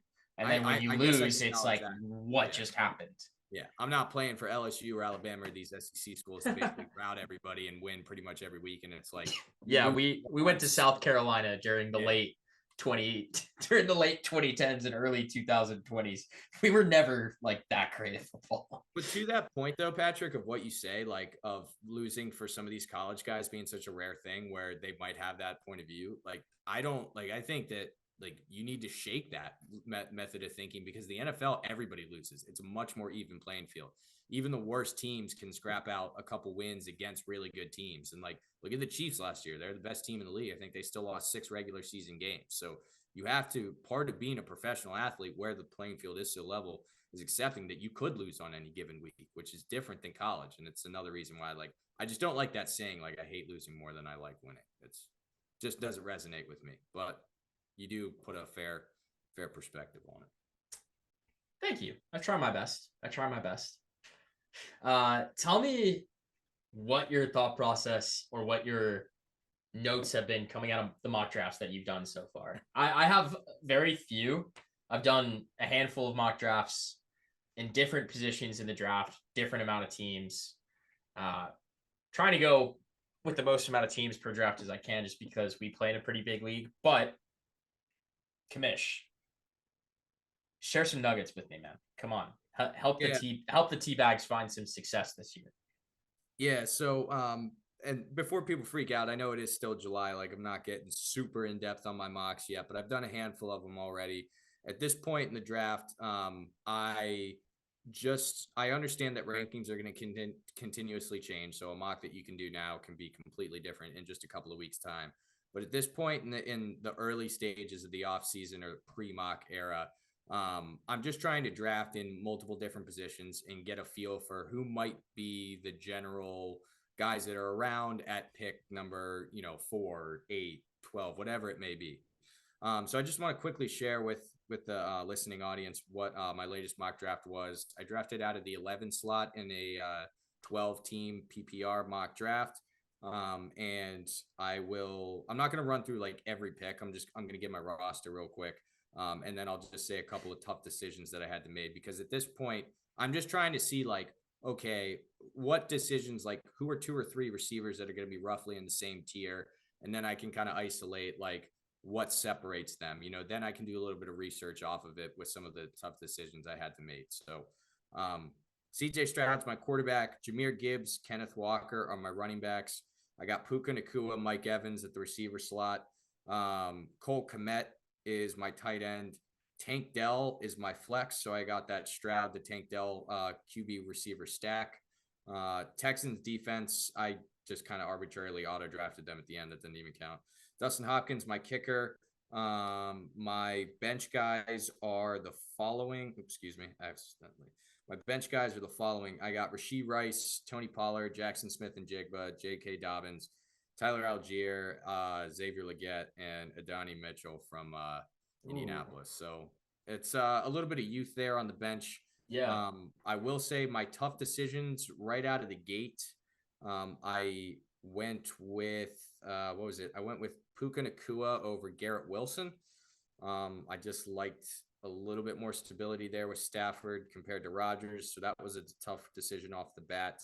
And then I was a little bit torn as well in the mid rounds. I think it was round 4 of going Kenneth Walker or Jalen Waddle. I do expect Waddle to bounce back this year after kind of having a little bit of a down year last year, but I had already had 2 receivers at this point, so tried to keep it balanced, and I went with Walker there. But I don't know if like all things are considered equal, if I went back on that Walker versus Waddle, like if he had the same amount of backs and receivers already, what I'd do. And then the other decision that I really was unsure about. Wait, hold on. Before Yeah. you, let me just stop you on that last point, because from my mock drafts, I mean, I've only done a handful, but the biggest thing I noticed was that if you don't go running back early, the options in rounds like 4 and 5 and past that are, it can get bare. Yeah, it gets really sketchy. Like there's a lot more uncertainty there versus receivers in those rounds, where like there's a whole lot of younger receivers coming into the league from this draft that have potential. And there's a whole lot of guys who are going to be in slightly different situations this year that could upgrade from a tier 3 receiver to tier 2 or tier 2 to tier 1. George Pickens, great example, right? Like there's other people too, but Waddle specifically, going between him and Walker and going with Walker, like while looking back on it, you may kind of wish you had Waddle. If you go Waddle there, yes, you have 3 stud receivers, and you also have who'd you say your running back was there? Jahmyr Gibbs is my RB1. Gibbs, which is also a great choice, depending on how that workload works with him and Montgomery. But if he becomes the lead back, yeah, it's a great fit. It's like if you don't pick Walker there, instead you're stuck with like I don't even know who in that next round, right? Yeah, no, I mean, that's a great point there. I mean, it does get thin, and that's something you have to consider and we'll talk more about this when we get more in depth fantasy as we get into August here. But like you make a fair point where you have to understand where the depth is at what particular position. And the way I look at it too is like, what's the drop off between Kenneth Walker and whoever I would have had to take at my next RB2 position compared to the drop off between Jalen Waddle and Tank Dell? Because like that's essentially like what I'm looking at, because if I had passed on Kenneth Walker there, Waddle would have become my receiver 3 after Nacua and Mike Evans, whereas Tank Dell is my wide receiver 3 in this situation. I don't see a huge drop off between Waddle and Dell. And Dell, if he takes a step forward, maybe there's not much at all. But you make a fair point there. I appreciate you bringing that up. You do have potentially 3,000-yard receivers in that group. Yeah, I will say. Yeah, I mean it's enticing too, and I like the stack here with Stroud and Dell. I think the sky could be the limit. with those guys. But on the topic of Tank Dell, because we're talking about him, obviously we'll see how he looks coming back from injury. But I had a tough decision going there at the flex between Tank Dell and Jaden Reed. I was thinking about Jaden Reed from Green Bay there, and I'm confident and I'm happy with kind of similar situations for those guys. I'm confident in my situation or my pick there. I think that if like you forced me to draft a real team, like a real draft, I think I'd make the same decision there with Dell over Reed. But it's interesting because I don't know who takes the bigger leap, Stroud or Love in this year. And then like you can make the argument that Diggs will be a bigger impact on taking away targets and catches compared to Dell as opposed to like Christian Watson, Romeo Dobbs, and the other guys in Green Bay. So that was an interesting decision. And obviously, if you're listening to this and anything like that, I'm interested to hear people's comments if you see the same of leaning Tank Dell over Jaden Reed there. That was one I definitely thought of. Like I took, even though it's only 30-second mock draft, like I took kind of the whole time to think about that. And now, like that's what doing a mock draft this early in the season is. Like I don't even like super like really like that team. Like it's got some good players on it, but I want to start seeing like, okay, now I know this week when I go into research or do some preliminary research, let me look at the situations offensively for Jaden Reed and Tank Dell, who did get more targets, and like dive deeper into that so that when I do have to make that decision come actual draft time, I'm not just flipping a coin, I have actual thought that goes into it and I can make an informed decision instead of basically just flipping a coin for who I'd pick. Yeah, no, I totally get that. Those were the big decisions I had to make, and that was my team there. So if you guys are listening, obviously open to your comments and whatever your opinions are. I don't care if you tell me my team sucks. It's like one of my first mock drafts of the year. So like I've got thicker skin than that. So you can tell us that you don't like my team or you like it or whatever, or maybe you would have gone a different guy. Maybe you would have gone Reed over Dell. So drop a comment. No, I dig it. I think that's a pretty solid pairing. I will say the first thing I did in terms of mock drafts was I experimented as if I had the number 1 overall pick and I just tried to play it like that way. And I tried to imagine a world where CMC takes a couple steps back and either like Bijan or Breece Hall or even CeeDee Lamb end up being the clear cut like number 1 guy. But from what I saw other people drafting, it sort of seems like that's the consensus like top 4 people are looking at right now. And then Tyreek Hill is in that like top 5 as well. I saw Breece Hall work his way in there as well. Yeah, that's what I mentioned. Breece Hall, Bijan Robinson. I heard Bijan Robinson. Maybe you said Breece Hall. I said both. Breece, Bijan, CMC, Tyreek, and CD seem like the very clear-cut top 5. Although I did see a few drafts where Chase got drafted twice. Otherwise, I've seen him either get drafted really high or like outside of the top 6, basically. Yep. Interesting. Yeah, rankings will fluctuate, but yeah, it's peculiar. There's a couple guys like I was like at first when I saw Breece Hall's name that high, I was thinking, does he really belong there? And then I'm like, you know what? This guy balls out with nothing around him every year, and he has an incredible amount of involvement in the passing game too. Yeah, I'm thinking to myself now, like, would I be fine? Like that was another thing I thought of. I was drafting at 11 there, as I mentioned, so I didn't have to worry about number 1 overall pick. I will do mocks coming up where I'm picking 1 just to get prepped in that spot. But like the thought crossed my mind, like if I am picking 1 or like 2, like I'm fine with Breece Hall there. I think that he can justify being like a top 2 or 3 pick in fantasy this year. Maybe next episode we do a mock draft together. We both enter the same draft room and just sort of see what happens. That would be interesting. That would be interesting. Down for it. That would be interesting. Any other final mock draft thoughts before we hit our last segment? Nope. Just keep practicing, guys, and its rankings are going to change. So just understand that. Like whoever you're mocking now, like just know things are going to fluctuate as we get into August and we get closer to draft season. So just be prepared. Just do your practice. You'll be ready for the big time. I will say before we hit our final topic, the Red Sox and Rockies are still playing right now. It is 8-8 in the bottom of the 12th, and the Rockies have the bases loaded. You have not been tuned into this game, I know, but I've been going through a roller coaster watching this. There's a lot happening in my brain right now. The Red Sox might, in fact, be crumbling. I don't I don't know what the fuck's going on. Anyways, It was 4-4 when I checked the score. It was 4-4 when I. Oh, buddy. So it looks like a lot's happened since then. I got a big win against the Cardinals tonight, so I'm happy. I think the Sox have 3 blown saves tonight. Oh, that's brutal. Which means we have a week's worth of blown saves in like 4 games. You know what else too? It's not just the blown saves. It's like if you don't win this game, not only did you lose the game, but you're screwing your bullpen for later this week in this series. You got to use more guys, you know. Yeah, Rockies just won. Sorry about that, dude. Oh man, turning the TV off. Yankee fans enjoy that part of the podcast. Anyways, Yankees suck. That's the O's division. Yeah. Oh man. Anyways, Yankees are good.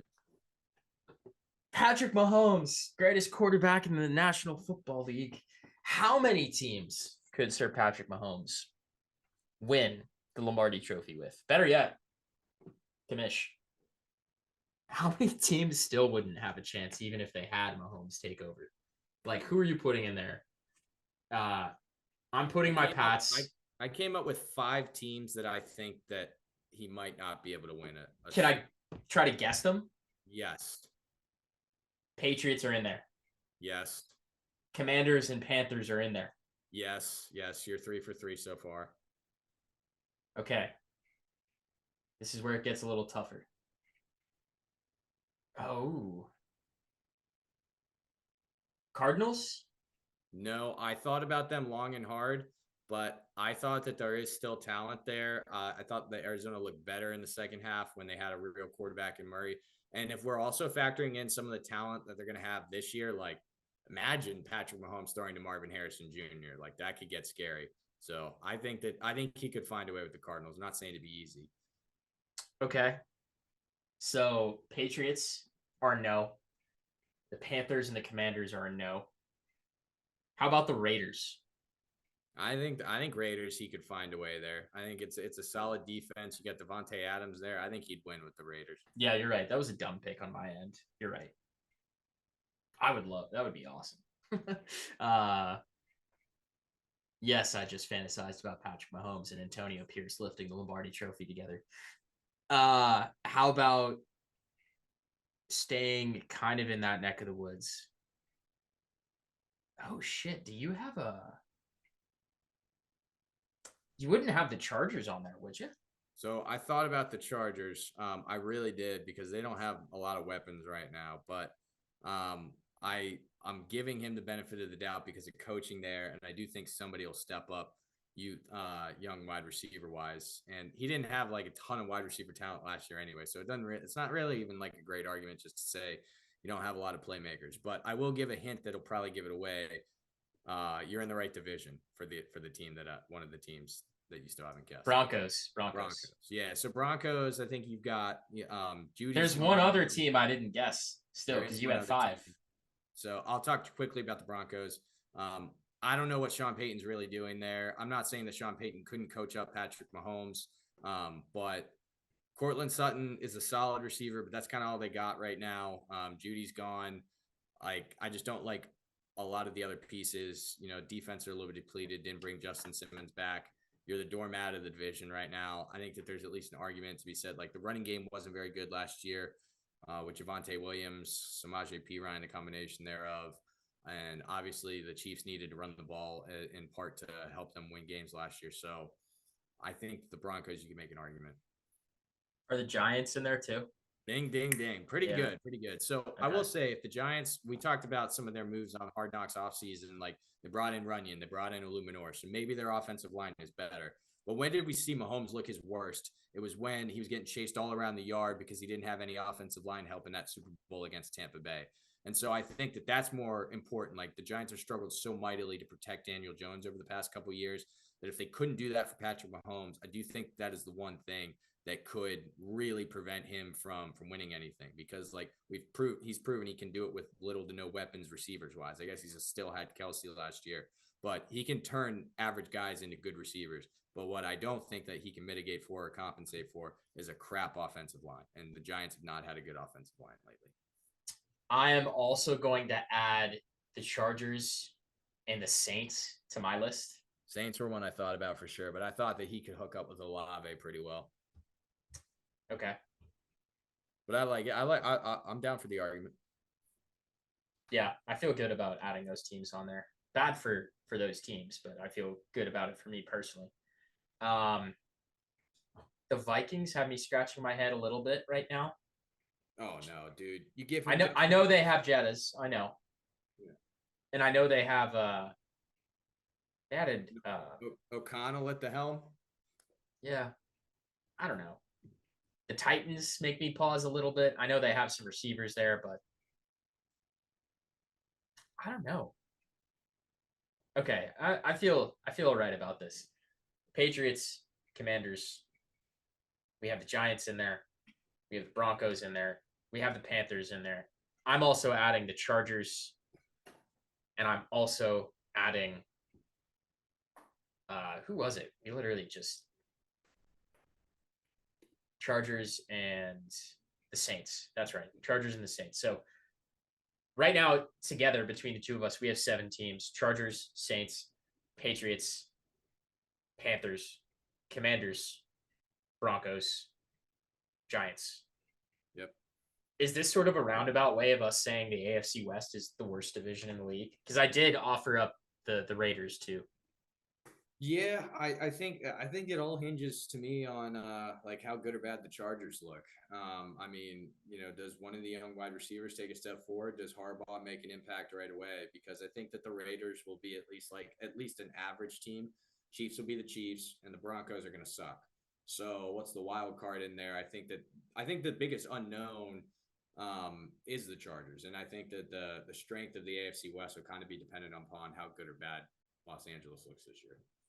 What about, was there any team or maybe 2 teams where when you put Mahomes at the helm, their talent level just significantly like changed, like incredulously, like went from something else entirely where it's unequivocally this team is a big time Super Bowl contender? Because I can think of like maybe 2 off the top of my head.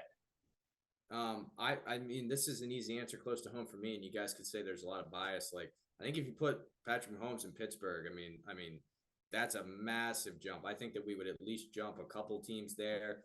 Maybe jump. I think right now you take a look.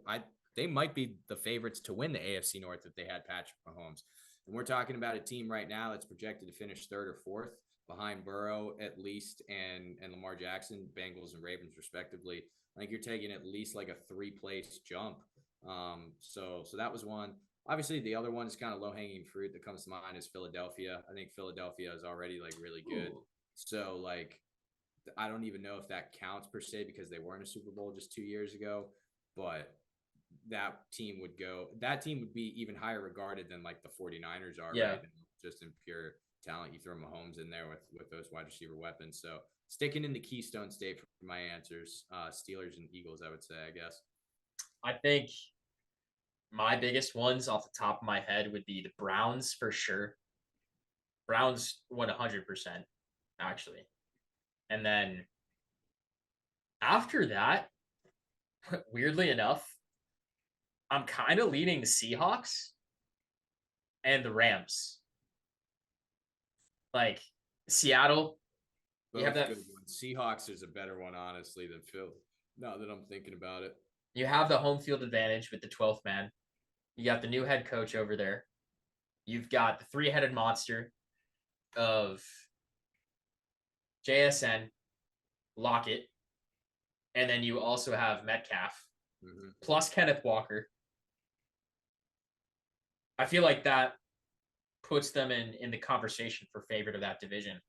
And then with the Rams, like I know they have Stafford there, but in my head, I feel like Mahomes working with McVay is like the next best thing to working with Reed, or it's pretty close. Like, yeah, we did our coaching draft last week. I had McVay at 2 after you took Reed, so yeah, absolutely. And I think that would be like seeing him with Kupp and with Nakua and that kind of offensive genius just in a different sort of headspace could be really, really, really fun. Like really fun. Other than that, like the Dolphins, I think you have to have a conversation with just because of how their offense is sort of built. Like I think that could be like in the greatest show on turf territory of like no reservations, one of the most fun offenses to watch in the league. And like you gotta mention the Jets too, just because that takes all the uncertainty out of the quarterback position that they have going into this year. Pretty much guarantees that they become a playoff team. It might even make them the favorite in the division. Probably does. And damn near, I think it would have them in the conversation for like a top 3 team in the league, you know? Yeah, it's not just them. I mean, Mahomes will do that to a lot of teams. So, I mean, that's what happens when you're generational like he is. It's Because the crazy. Chiefs, the other thing that makes this exercise like worthwhile and why it's interesting to do it is because like take them away from Kansas City. Kansas City becomes certainly not a playoff team if you're looking at just last year's team. I I think mean, they still obviously could be. It depends on who Reed has throwing passes, but it could be. And I know when they had Tyreek Hill, they were still making the playoffs with Alex Smith and Kelsey and everything like that. But I think, you take Mahomes away from some of these teams now without Hill and everything. Like, I don't necessarily know that they're making the playoffs. That's why the exercise is worthwhile because of how much he transforms the own organization in which he's within now. okay, so let's say we just flip Tua and Mahomes. Is KC a playoff team with Tua? And Andy Reid? And that Yes, defense? but a first round exit. A first round exit. Okay, yeah. I agree with you. I don't think he would win a single game there in December. Yeah, that's true. It gets cold in Kansas City. Yeah, Yeah. first round exit. I think Kansas City could probably get there on. If we're looking at just like last year's defense, I think that they could win enough games with defense and with the decent running game and Tua making easy throws. But first round exit, yeah. That was another thing I actually saw in the news recently. Supposedly, the Chiefs have set a 6-month deadline for when they can decide, for them to decide essentially where they're playing football after the stadium contract ends. And there's a big push for them to move over state lines and play in Kansas instead. Yeah, I've heard that. It'll be interesting to see. I know that wherever they have it now, like, I mean, I think that this is the case for just a lot of areas in the Midwest. Like, part of that, like, massive wins that they get sometimes, and I know it's like Tornado Alley there. They're just like in a big bowl. I think that there's nothing really knocks down the wind. So I don't know if moving to a different geographical location, I know you're just going over state lines, would affect some of the swirling winds they typically get there in Arrowhead. But it'll be interesting to see if they try to play into or out of that. From my reading up on it, it's more of like a taxpayer thing. Gotcha. Like, Lower taxes in Kansas compared to Missouri.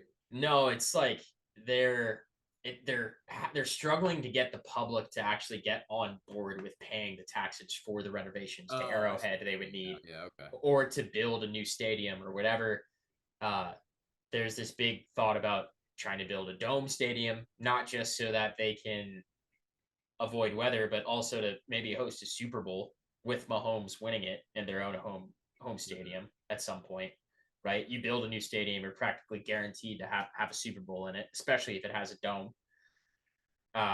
And with the pro- proposed Kansas location, they would pay it off with alcohol tax, sports betting, and essentially entertainment taxes for venues on that stadium premises. So they turn it into like a battery type area where you can drink and hang out and tailgate and go to restaurants and whatever, shop, eat, have fun before, after, during games when it's not even in season, right? Like New England kind of did that with Patriot Place in Foxborough. If you've never been, go. Uh, but I don't know. It's just interesting to me that like we could live in a world where Mahomes is lifting a 6th Super Bowl title and the Chiefs aren't playing in Kansas City anymore. Oh, well, it'd still be Kansas City. Yeah, just the other one. Well, it's the same one. It's just Yeah, divided. I know. It's weird. Yeah, It's like terrible. Quad Cities in Iowa. Yeah. Oh man. All right. You have anything else? Nah, dude, I'm pretty pooped out, but was glad to talk to everybody. It was nice.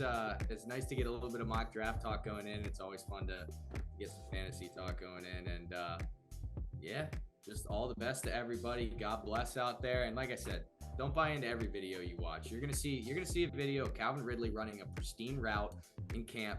Don't bite on it, because believe me, I did last year. Oh yeah. Don't bite for the training camp video fodder.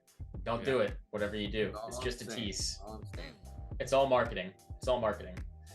Paul, thank you. Kamish, as always. Fifth and Long listeners, thank you as well. This is now a nice hat. Nice hat. I dig it. That's a good hat. I was just doing my tip of the cap to you, but it I see. Okay. We're pretty much in weekly territory now. Paul and I are going to be having something coming out every single week now prior to the beginning of the season. We are stoked for it. I can't wait, man. I can't wait. Football's right around the corner. Fifth and Long is here. Back to step. Good night, Paul. I see you shedding that single tear. I just had an itch on my eye, but yeah, we can call it a tear. Okay. Thanks, Fifth and Long listeners. We'll see you next time. Have a wonderful rest of your week. Hit the mock drafts. Hit the research. We'll catch you next time. Good night, everybody. Peace out. God bless all of the above.